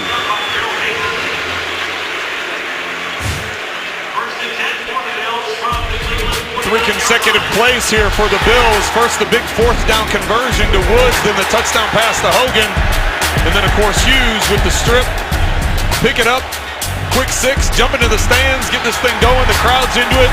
Now, offensively, you can start running the football that you have an 11-point lead, and that's what they've done here the last 3 plays. Dixon. And Dixon squeezing through to about the 45-yard line. It'll be 2nd and 6. When I mentioned Greg talked, I was a little, I guess, confused with why Buffalo hadn't been trying to run the ball more, and they hadn't had a whole lot of success. But now all of a sudden with this 11-point lead, we've seen the last 3 plays are running plays. They're pushing the pile. They're using up the clock. There's still a lot of time to go, and Cleveland has been known for their 4th quarter comebacks. But it's important for Buffalo to continue to try and control this game. Dixon once again. And as you mentioned, perhaps that pass rush of the Buffalo Bills comes into play even more because they may get unleashed even more than normal. Well, they can, and if you're able to put pressure with 3 and sometimes even rushing those 4 guys, you're able to drop back in coverage, not allow Gordon to get over the top, not allow them to get big plays up the field. And that really falls into the hands of what the Bills are trying to get done. Now, the Bills with a 14-3 lead, despite the fact that they are 0 for 8 on 3rd down.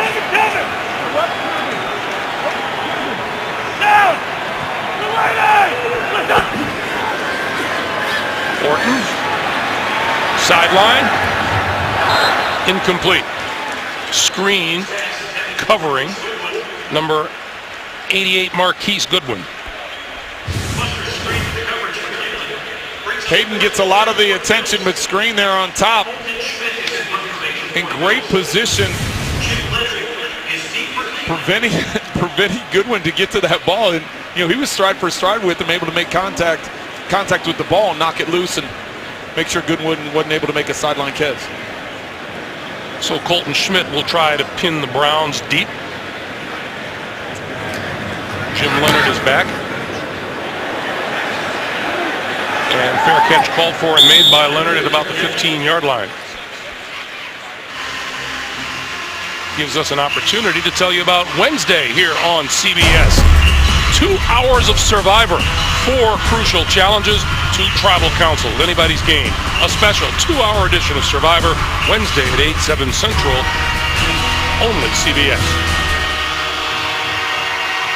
Let's go down to Evan.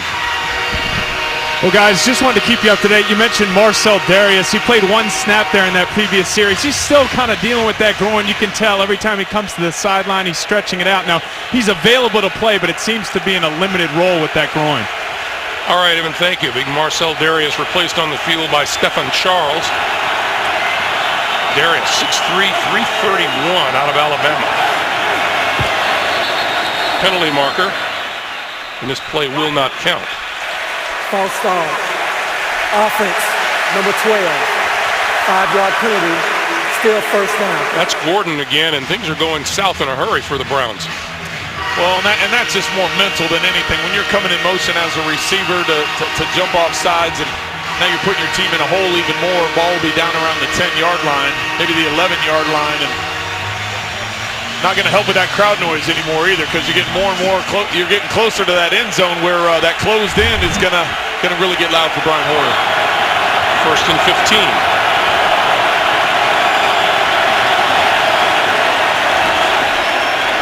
Crowell can't turn the corner. Tripped up by Preston Brown. Let's get an update from New York. JB, Boomer. Hey, Greg, but things are going north for Drew Brees. They really are, I'll tell you what. Take a look at this. Out and up versus Ike Taylor, number 24 for the Pittsburgh Steelers. This is Kenny Stills, 69 yards. 4 TD passes for Drew Brees. They now lead the Pittsburgh Steelers 28-13. Back to Greg Gumbel. All right, guys, and that's happening in Pittsburgh. and everything that happens in the AFC North, these big doings. 2nd and 15. Quick pitch over here to the near side. Andrew Hawkins, and Hawkins on the move. Bumps into his own man. And forward progress will be marked at about, let's see, 25. There's a penalty marker down on the far side of the field. Offside. Defense, number 55. That penalty is declined. 3rd down. So Jerry Hughes was offside on the play, and that will leave the Browns with a 3rd and about 2 or 3. There's Hughes there. He gets a quick start, leaning on the ball, leaning on the snap, trying to anticipate. Hawkins would have had the 1st down had he not run into his own player, but it does leave it to a 3rd and short. 3rd and 2.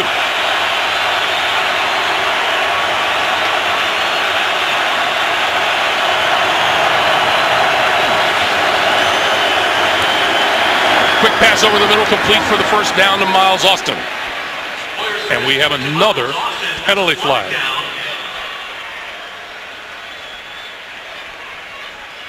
They may get the Browns for that rub or pick, depending on which way this call goes. Pass interference. Offense, number 81. 10-yard penalty. Replay. 3rd down. So that would be the pick.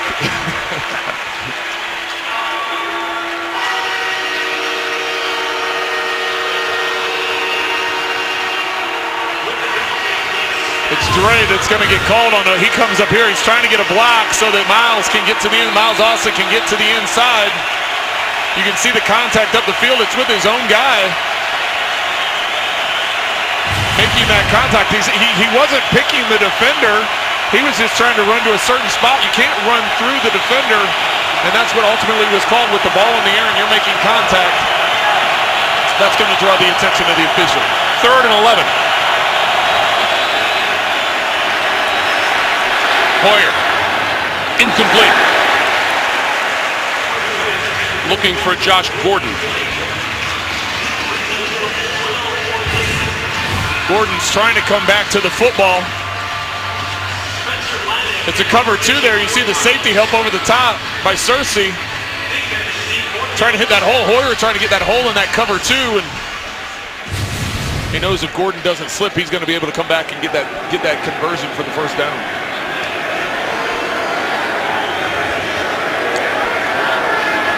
Thick pen is deep at the 40.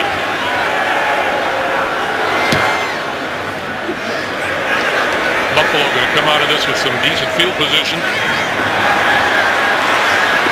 Thick pen turning the corner, getting some blocks up the sideline and out of bounds.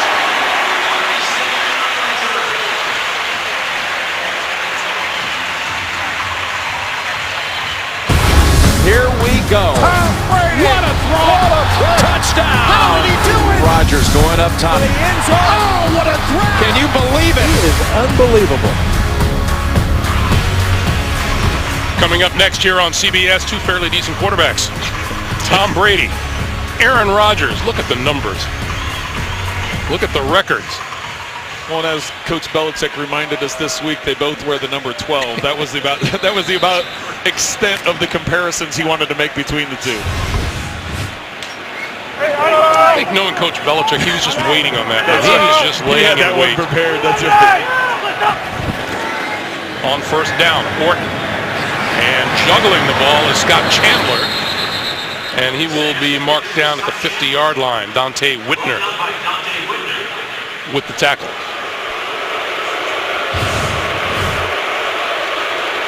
Chandler coming behind the line of scrimmage, and the juggle actually costs him about 3 yards because he doesn't secure the football until midfield. So because of that, goes down as a 2-yard loss. 2nd and 12. Jackson with running room inside the 45 to the 43, and Jim Leonard coming up to make the stop. So the first solution to the problem if you're the Cleveland Browns is to make a defensive stand, but then how do you stop the bleeding offensively? Well, you need to stop shooting yourself in the foot because they get the ball. What ends up happening is now, if they are able to stop them, Buffalo punts it down inside, and they were able to get some big yards, and then they have a penalty, or they get some big yards, and they get a tackle for loss. So first and most important thing is getting to stop here. 3rd and 5. Charge! Let's see who they blame for this. Finger pointing galore. Encroachment. Defense. Number 90. 5-yard penalty results in a first down, Buffalo. And things have gone all wrong here in the second half for the Cleveland Browns. Right here is Wynn. He's the one that's going to jump too soon. They went to an extended cadence. You were able to hear it with the audio during that snap, and you almost went to a double cadence. You could tell that the Bills were set up for something. They knew, well, they're going to get too many guys in the field, too many guys in the huddle. 12 in the huddle. Offense. 5-yard penalty. Still first down. Jerome Boger giveth and he taketh away.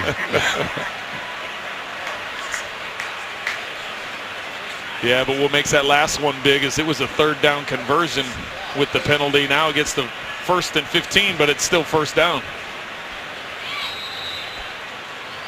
So we'll wind the clock, and let's see if the Bills get a playoff before time expires here in the 3rd. Doug Marrone said, hold up, guys. And that's exactly what they're going to do as we come to the end of 3 quarters here in Buffalo. 14-3 Bills. Back after this message and a word from your local station.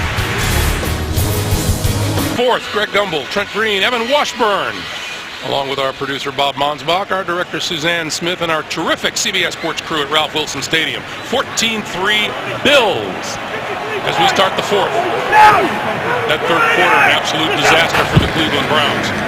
This is Fred Jackson. Jackson to about the 35. That 3rd quarter, Cleveland had a -6 in total yards, while Buffalo put 109 yards on the board. Well, really, it goes back to that first half. Cleveland wasn't able to capitalize on some of the mistakes that the Bills made. They weren't able to capitalize on how ineffective the Bills were offensively, and now that 3rd quarter, this game completely flipped around with the defensive pressure that the Bills have been able to apply, and also their offense coming together. This is Bryce Brown, and Brown knocked out of bounds at about the 30-yard line. You know, I had to ask Mike Pettine too.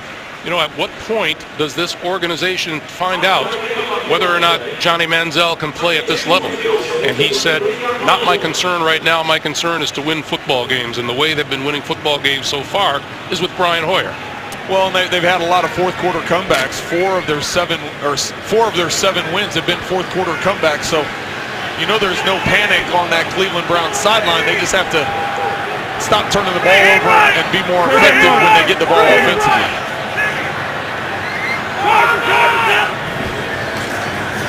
Orton on 3rd and 2 has a man and just overthrew him. Robert Woods, the intended receiver. Well, it has to be said, those 4th quarter comebacks haven't been against this Bills defense on the road. So you'll see Woods in the slot here. He's just going up the slot, and Orton leads him too far. You see the grumblings of some of the Bills fans. Thought there may have been contact a little early. Looks like it's just a good defensive play and not the most accurate throw Kyle Orton's had today. So Dan Carpenter from 49 yards out, looking to add 3 more for the Buffalo Bills.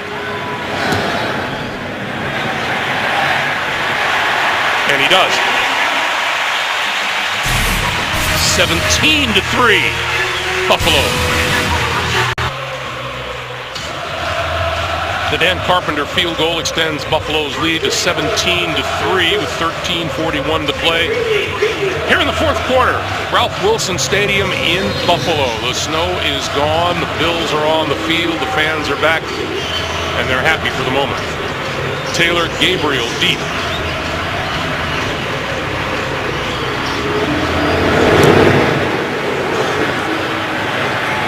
Will not get to run this one back, so we'll start from the 20-yard line. And these Cleveland Browns, used to close contests this season, they have had their fair share. Week 2, a 2-point win over the New Orleans Saints on Billy Cundiff's field goal.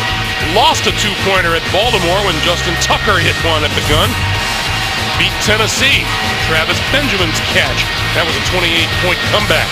And then just last week at Atlanta, Brian Hoyer's 7-play, 61-yard drive in the last 44 seconds, a 2-point win over the Falcons.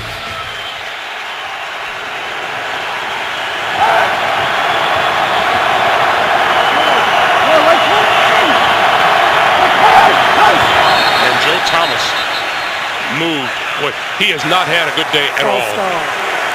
Offense number 73. 5-yard penalty. Still first down. To New York, JB and Boomer. Greg, no quit in San Diego. All right, Chargers cutting into the lead of the Ravens. This is Ryan Matthews, 14 yards out.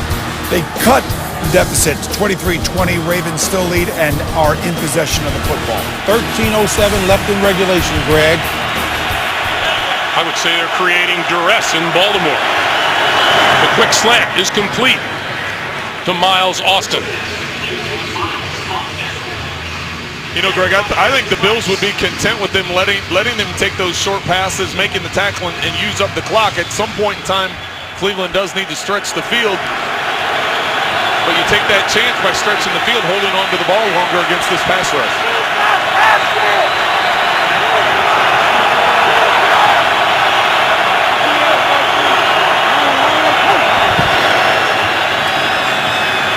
Hoyer with time over the middle, intercepted. Searcy.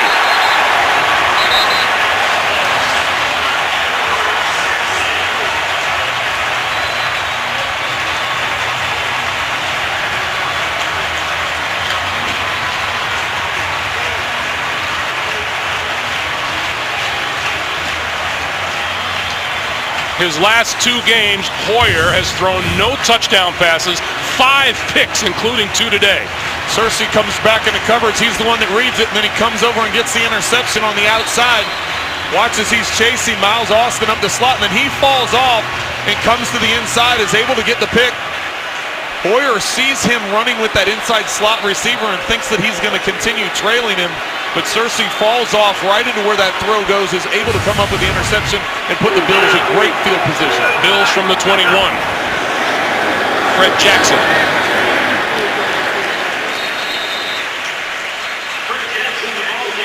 And a little pushing and shoving. Johnny Manziel.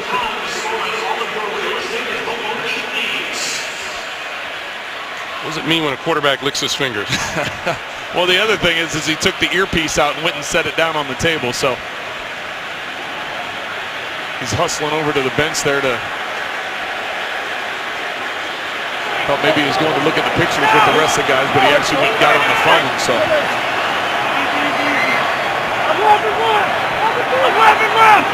Little clock running down on Orton. Far side of the field, it is incomplete. Woods covered by Buster Screen. It'll be 3rd and 5.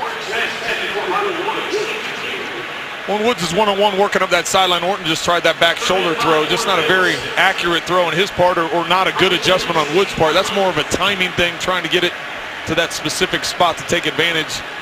The fact that Screens had great coverage all day, been right in the hip pocket of Woods. Even the times Woods has come up with those tremendous catches, Screen's been right there in position.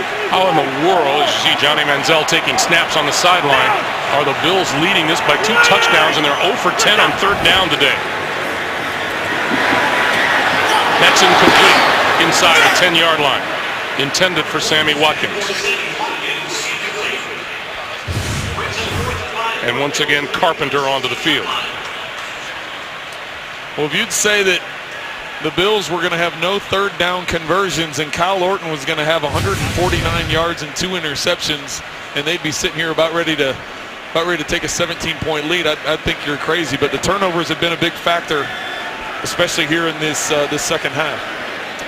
Carpenter from 34. 3 more on the board with 12:01 to play in the 4th. The NFL on CBS is sponsored by Verizon XLTE on America's largest, most reliable 4G LTE network. Jared the Galleria of Jewelry. And by Bud Light, who reminds fans to stay in the game and drink responsibly. Just a reminder, Thursday Night Football returns. Tony Romo and the Dallas Cowboys taking on the Chicago Bears, two of the NFL's great franchises meet in prime time. Thursday at 8 Eastern, live on the NFL Network. Taylor Gabriel is deep. He will not be able to return this one, and when the Browns take the field, so will Johnny Manziel.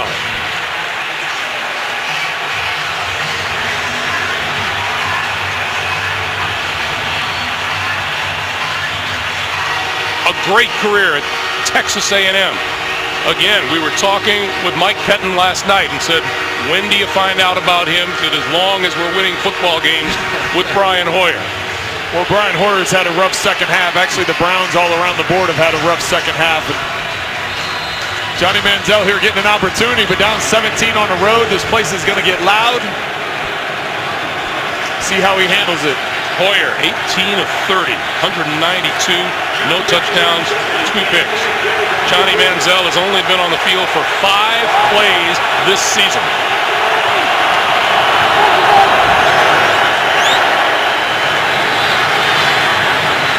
Going to keep it and run out of bounds. That'll be about a 2-yard gain. The 22nd pick overall in the 2014 draft. The 2012 Heisman Trophy winner as a freshman.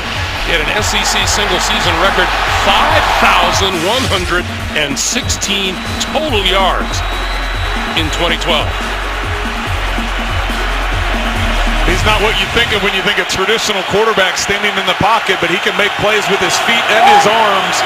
He's going to have to pull some magic out here in this fourth quarter.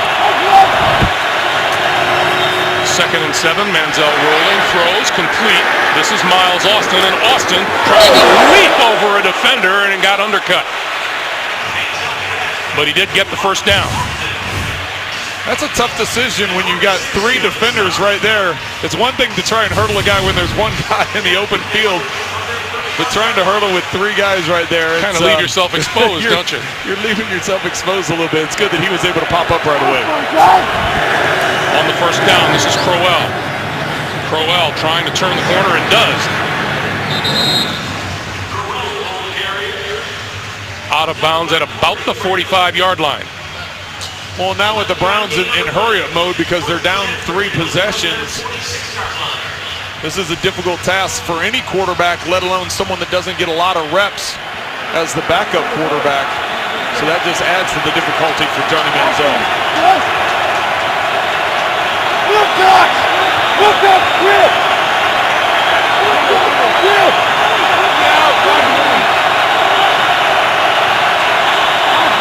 Takes a quick look at the play clock. Over the middle, got his man. That's complete inside the 40-yard line. Josh Gordon.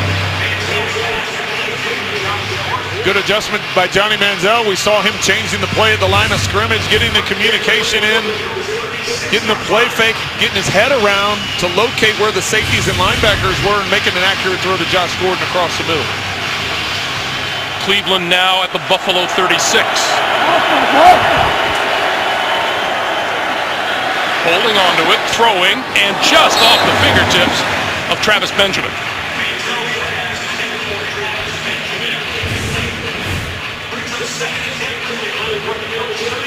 Just a little bit too far out in front. Some of that's the timing, the pressure of Jerry Hughes getting up the field, making Manziel flip his hips and make that throw instead of continuing on the run where he's been accurate up until this point. Trent, when you're a backup and you don't get a whole lot of reps during the week, how tough is it to come into a game? It makes it very difficult. You're not getting a lot of work unless you're getting to work on the scout team. You're not getting many snaps of your own offense unless you keep some of the receivers around after practice to work on your own plays. 2nd and 10. Over the middle, complete. Inside the 15-yard line is Jim Dre, the tight end, for first down. Manziel showing the strong arm. Well, Manziel put a lot of zip on that ball. You could see it. It was nearly intercepted, let alone almost tipped away. But it was Cersei that came in there and almost knocked that ball away. But good reception. And as you said, Greg, great arm strength on that throw over the middle. Manziel 3 out of 4 for 54 yards. This is West. To the 11. We dip under 9.5 to play. See the pocket collapsing around Manziel. Cersei almost knocks that ball away from Dre. Actually almost comes up with the interception. Just mistiming his jump. But as we mentioned, the arm strength by Manziel was impressive. I anticipate here him getting outside of the pocket. He's so good with his feet. You want to get him out in space, threaten the defense with either the legs or a throw on the run. He needs the 2-yard line for a first down.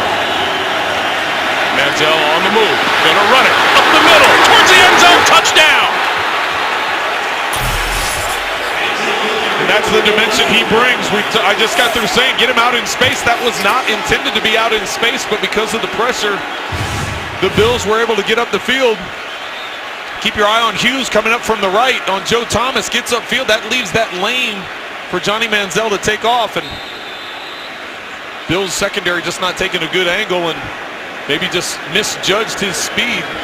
How's that for making an entrance? Good first impression.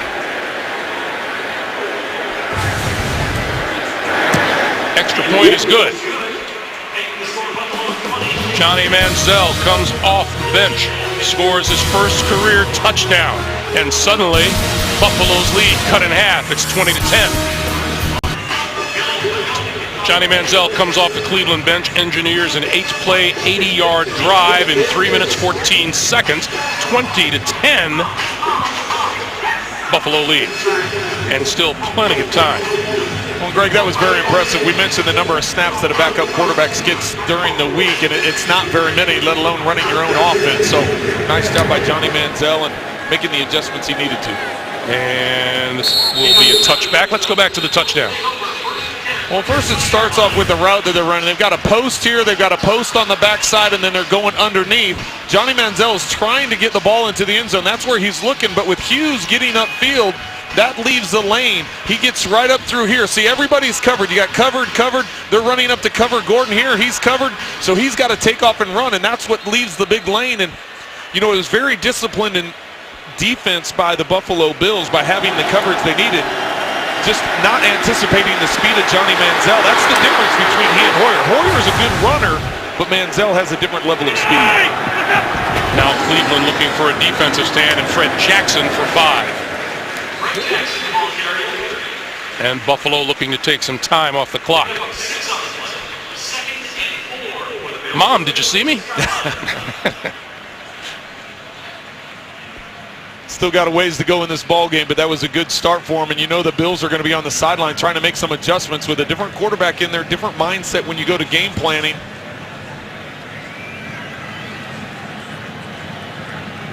They're going to have to be more disciplined with their lanes, not necessarily, maybe not get up the field as much as they traditionally do because of that threat with Manziel on his feet. Jackson again. And it'll be about 3rd and 1 with Grinder coming up after the game, time permitting. The NFL Today update presented by LG G3. Join JB and company for all the latest NFL scores, highlights, who's in playoff contention, and by how much. Big play for the Browns, having to come up with a 3rd down. You don't want to give the ball back with a hot Johnny Manziel over there on the sideline, them feeling good. Bills need to get the conversion. 0 for 11 on 3rd down today. The Buffalo Bills. That pass wide open, complete to Gray. Gray down the sideline and out of bounds.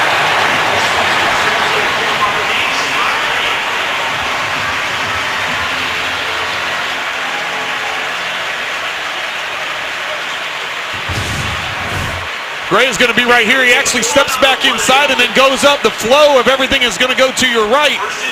That's where the defense is thinking. It's the fake toss to Jackson. everybody vacates because of the blocking scheme, and you think that it's going on the pitch, but with the backside being in a blocking scheme, nobody was covering Gray as he worked up that left seam. Marcus Gray added with the injury. Chris Gregg is out of this game with a knee, was inactive at the start of the day. Dixon, and Dixon with running room. Dixon breaking to the outside, just tripped up by Jim Leonard.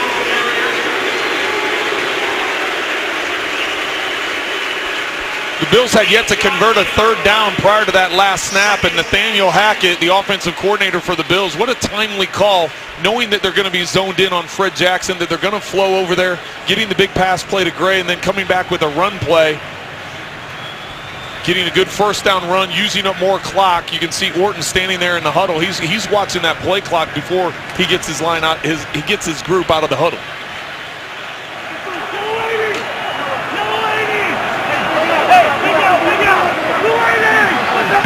On 2nd and 2, it's Dixon, and Dixon looking for the first down and not going to get there. Forward progress going to be marked at the 21. It'll be 3rd and 1.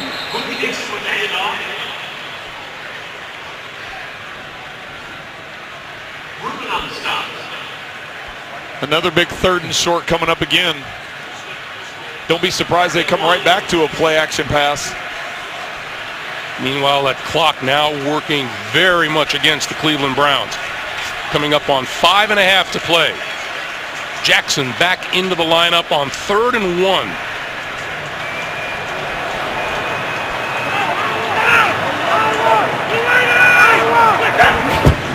Jackson. Boy, he's going to be marked right at the 20-yard line, right at that first down marker. And it is a first down. The difference in that one compared to the last 3rd down conversion, they had Woods and Watkins in on the field, and that stretches out the defense. That keeps everybody separated. Then you hand the ball up the middle. On the previous down, they had everybody stacked inside, anticipating the run or getting the defense to think it was going to be a run and hitting that play action pass. Good play calling, good play selection on both those 3rd downs. This is now a 4-minute drive and then some. Jackson for a couple more. As we dip under 4.5 to play.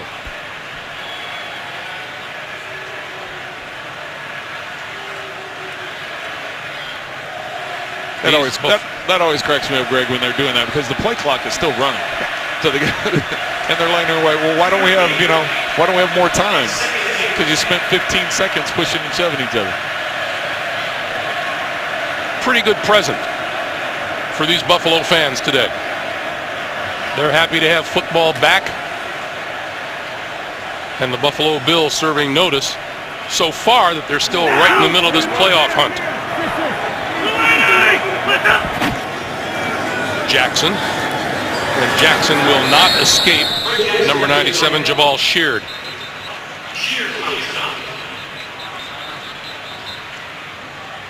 We get a timeout on the field, stopping the clock with 3:41 to play in regulation. The NFL on CBS is sponsored by Kelley Blue Book. Find out what you should pay for your next new car at KBB.com.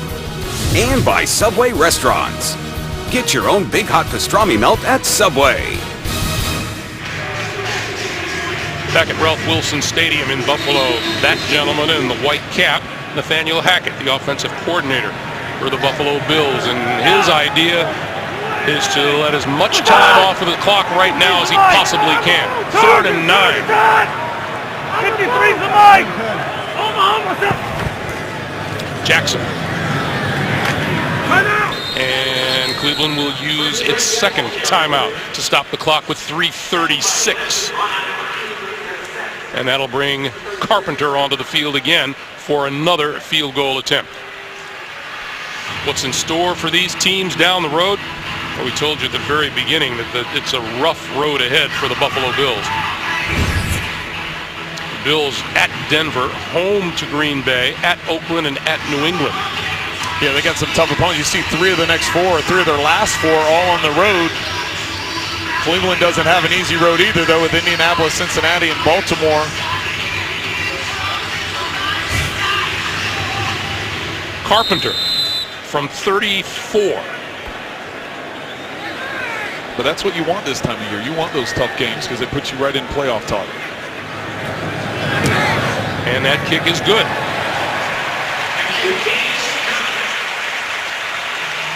It's a 13-point lead for Doug Marrone and the Buffalo Bills. So Johnny Manziel will get his hands on the football here now, and he was pretty impressive last time on the field. Well, he was able to do a nice job with the play-action passes. He was accurate down the field. He showed arm strength, especially on that play to Dre. And what he's been known for in college and made a mark for it today was the use of his legs. When that pocket breaks down, the coverage is firm up the field. His ability to run and that time get into the end zone. Nice initial first drive, 54 yards passing, 13 rushing. Of course, that touchdown by the Browns holding them to just a field goal. It still keeps this a two-possession game, though. Meanwhile, Jordan Gay has not given Cleveland much of a chance to return kickoffs today. He's been booming them through the end zone. And chances are the Browns and Manziel will start from their own 20-yard line here, too.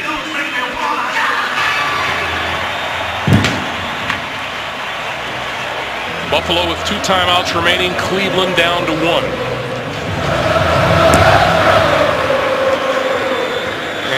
Let's see. He will return this one. Taylor Gabriel. Almost squeezed away, but he's down at about the 14 or 15-yard line. Nikel Roby with the stop. If you weren't with us back in the third quarter, this is where this game turned around, and turned around in a big way, Trent. Well, the interception is what kind of got this going, but then you get the big throw up the field by Orton, completed to Woods on 4th down, got the touchdown on the very next play to Hogan, and then Hughes getting held by Joe Thomas, gets the tackle, the strip, the fumble recovery, the touchdown, and the leap into the stands. That's what got things going from a momentum standpoint for the Bills here in the third quarter, moving into the fourth. Manziel stands his ground, trying to run, and flips it out of there. Ahead to Terrence West.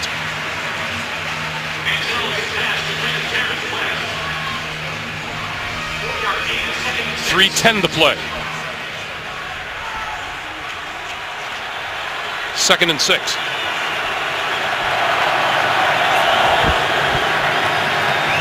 Manziel throwing over the middle, incomplete, off the hands of Jim Dre, the tight end. And it'll be 3rd and 6. Yeah, if you're Cleveland, the obvious is this is all 4-down territory now. You have 2 possessions here. You only have 1 timeout left. You have to continue trying to push the ball up the field. Against this crowd noise and against this defensive pressure, it'll be a tough task for Johnny Manziel.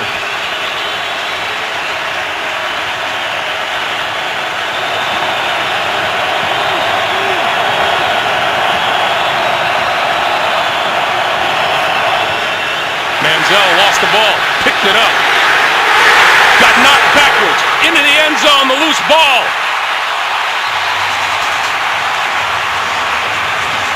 That's a touchdown. Manziel, that ball looked like it was snapped before he was ready. It hits him and bounces around. He's able to pick it up. I thought he was going to throw it away. And on the pump fake, the ball's knocked loose. And Nikel Roby comes away with the 6 points for Buffalo.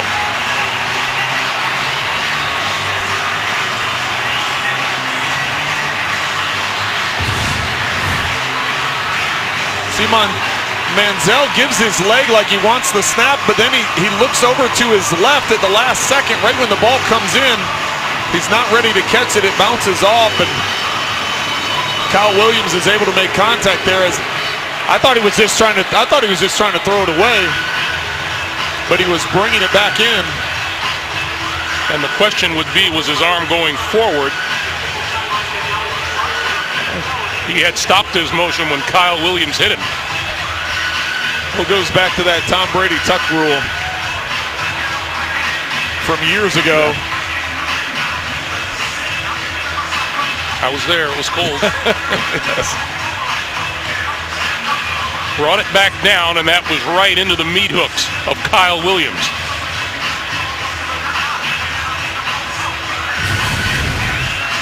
And Nikel Roby comes up with the football in the end zone, and they are taking a look at it. Well, the frustrating thing if you're Cleveland, when you look at how this game has unfolded, that defensively they've played a pretty good game. You think about it, you know, the Bills have less than 300 yards of offense, but 2 defensive touchdowns or what could potentially be a second defensive touchdown. They've gotten some turnovers. They've made the right calls offensively here in the second half.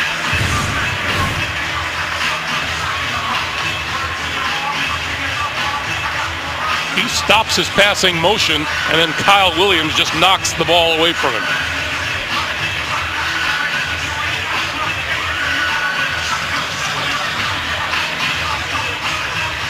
It appears Roby has possession of the ball before he slides out of bounds. That could be what they're taking so long looking at as well. Mike Carey is our officiating expert in New York. Hello, Mike. Hey, Greg, how are you? I'm fine. What'd you think? 2 parts to this review. The rule is the tuck rule. So Manziel brings the ball back to his body. The ball comes out, clear fumble. Then the ball is recovered in the end zone by Buffalo. You see a clear recovery, rolls over, no movement of the ball. Should be a touchdown. See, everything is just so crystal clear to Mike Carey. It's amazing. Definitive as can be. Thank you, Mike. Here comes Jerome Boger. After reviewing the play, the quarterback's hand was going forward when he was hit. So it's an incomplete pass. It's going to be Cleveland's ball, 4th down on the 18-yard line. Please reset the game clock to 2 minutes, 54 seconds. 2:54 on the game clock. Mike, that didn't sound like what you said, did it? Didn't look like what I saw either. What I saw was him bringing the ball back towards his body. And once it starts coming back towards his body, it ceases to be a pass. It comes loose. That's a fumble. Yeah, I agree with you, Mike. I think that Manziel clearly decided not to throw that football and brought it back to his body. And I agree with you guys also. I think it's pretty obvious that he was trying to bring that ball back into his body, not throw it. Jerome Boger didn't see it that way, called it incomplete. Cleveland gets another crack at it, but this is 4th down, and defense is trying to get this crowd noise cranked up. Thank you, Mike Carey. 4th and 6. He needs the 24-yard line for a first down.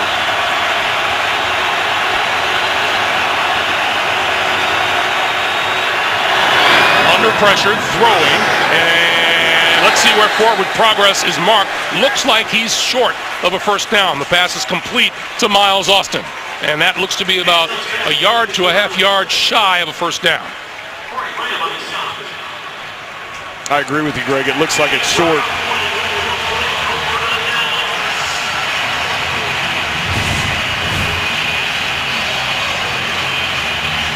We're going to see on the replay and see if we can see where the ball is, and if this is something, you can see where the first down line is here. It doesn't appear that it's anywhere closer. He tries to spin and get near it. Yeah, I think that's a good spot by the officials. Official gets a real good look at it. Although, yeah, Mike Pettine is going to throw the challenge flag and challenge the spot. Cleveland is challenging the rule on the field that the runner was short of the line of the game. Well, at this point, you have nothing to lose. You have to give it a try, and you just saw the fact that he ruled the pass attempt tuck rule by Manziel was a pass attempt. So he's like, hey, maybe I'll get lucky 2 in a row. What are the odds on Mike Pettine's first post-game question? Exactly. Who's your starting quarterback? Yes. That will be. I think it's a great spot. I think the official was right in position. We just demonstrated it a second ago. You see how he turns his body and he tries to extend the ball, but they're not letting it happen. Of course, we could add that little proviso, we've been wrong before. More than once. Just seconds ago, right? I don't think we were wrong. Yeah, I agree with you. Yes. Of course I agree with you. We weren't wrong on that. So yeah, Mike Pettin will go into that interview room, and guaranteed the first question is going to be, who's your quarterback? Yeah. Who's your starting quarterback? If he wants to get in front of it, he could walk in and say, let's just answer this right away. This is my starting quarterback, and go on from there. But yes, it will be addressed.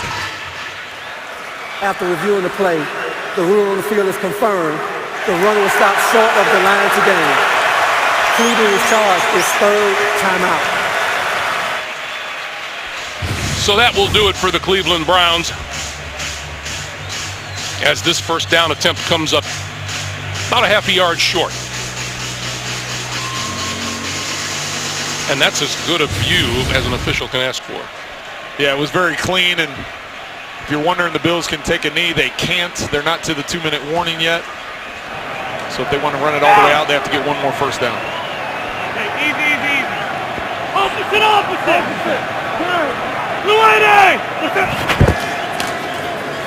And this is Fred Jackson, and Jackson is going nowhere there. You know, as we look at the Cleveland Browns, and we talked about their next games, they're home to Indianapolis and they're home to Cincinnati. I would expect Johnny Manziel would get a nice warm welcome from the Cleveland fans. You know, you would anticipate that, but I don't know if this is the point in time you pull the trigger on that and switch over to Johnny Manziel. I still think you stick with Brian Hoyer. I think this division race is still close. I think there's a lot going on moving forward, and with Indianapolis, Cincinnati, and as you said, they finish up on the road at Carolina and at Baltimore. Those are some tough decisions you're going to have to make, but keep in mind, I don't necessarily make that move right now. Hoyer did not have a great game in that win at Atlanta last week. 2 minutes to play. Updating the AFC playoff picture, Cincinnati eking out a victory at Tampa moves to 8-3-1. Cleveland's loss will drop them to 7-5. Pittsburgh is losing in the final 2 minutes. This is Fred Jackson to the 20. And you mentioned those playoff teams. San Diego is losing right now to Baltimore, and you know, it's just going to get more and more muddled moving forward. And the Buffalo Bills are saying, don't forget about us. That's right. Well, it's going to be a great month of December. All these teams still in the mix, and a lot of them are going to be head-to-head matchups. Doug Marrone taking on his former defensive coordinator, Mike Pettin. Mike Pettin, defensive coordinator here last year when he went to Cleveland, took 3 assistants with him. It's like old home week here at Ralph Wilson Stadium. Jackson inside the 20 to the 17. Meanwhile, in the NFC, Arizona, Philadelphia, Green Bay, Atlanta in charge. Green Bay with that big game upcoming next here on CBS against New England. And Seattle with a huge win over the 49ers Thanksgiving night. Yeah, you got that NFC South with Atlanta, and New Orleans is winning today in Pittsburgh, and Carolina's losing, I believe. So it's a lot of excitement going on in the other divisions, but that one is still gonna go down to the wire no matter what the records are. Carolina has lost to the Minnesota Vikings today. And we get a timeout here with 31 seconds to play.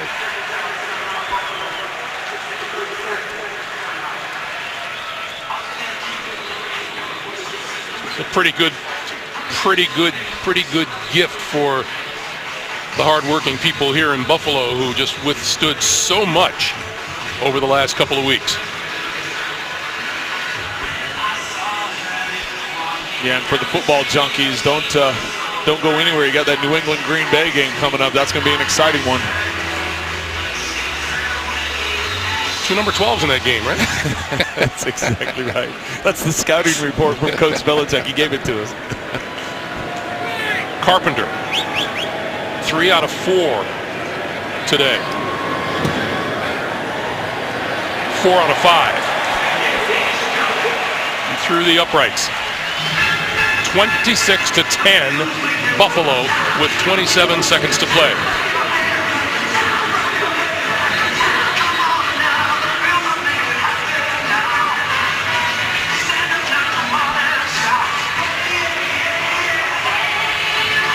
In the AFC North, Baltimore is leading late in their game against San Diego. Hold on to that 6-point lead, they would move to 8-4.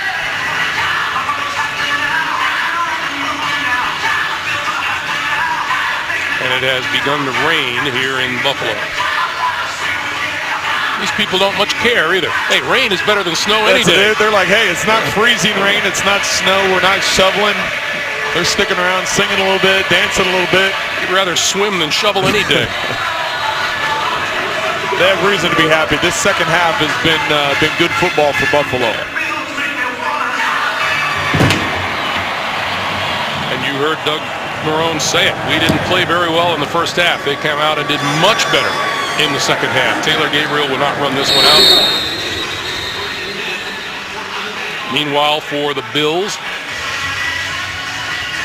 they'll move to 7-5 and watch closely what New England does against Green Bay.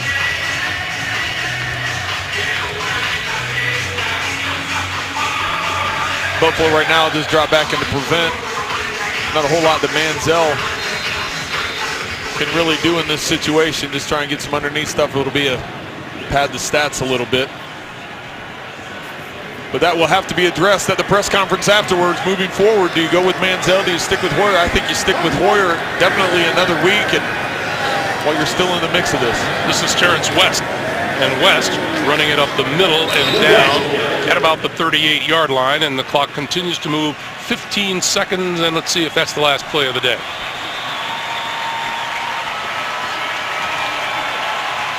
It is.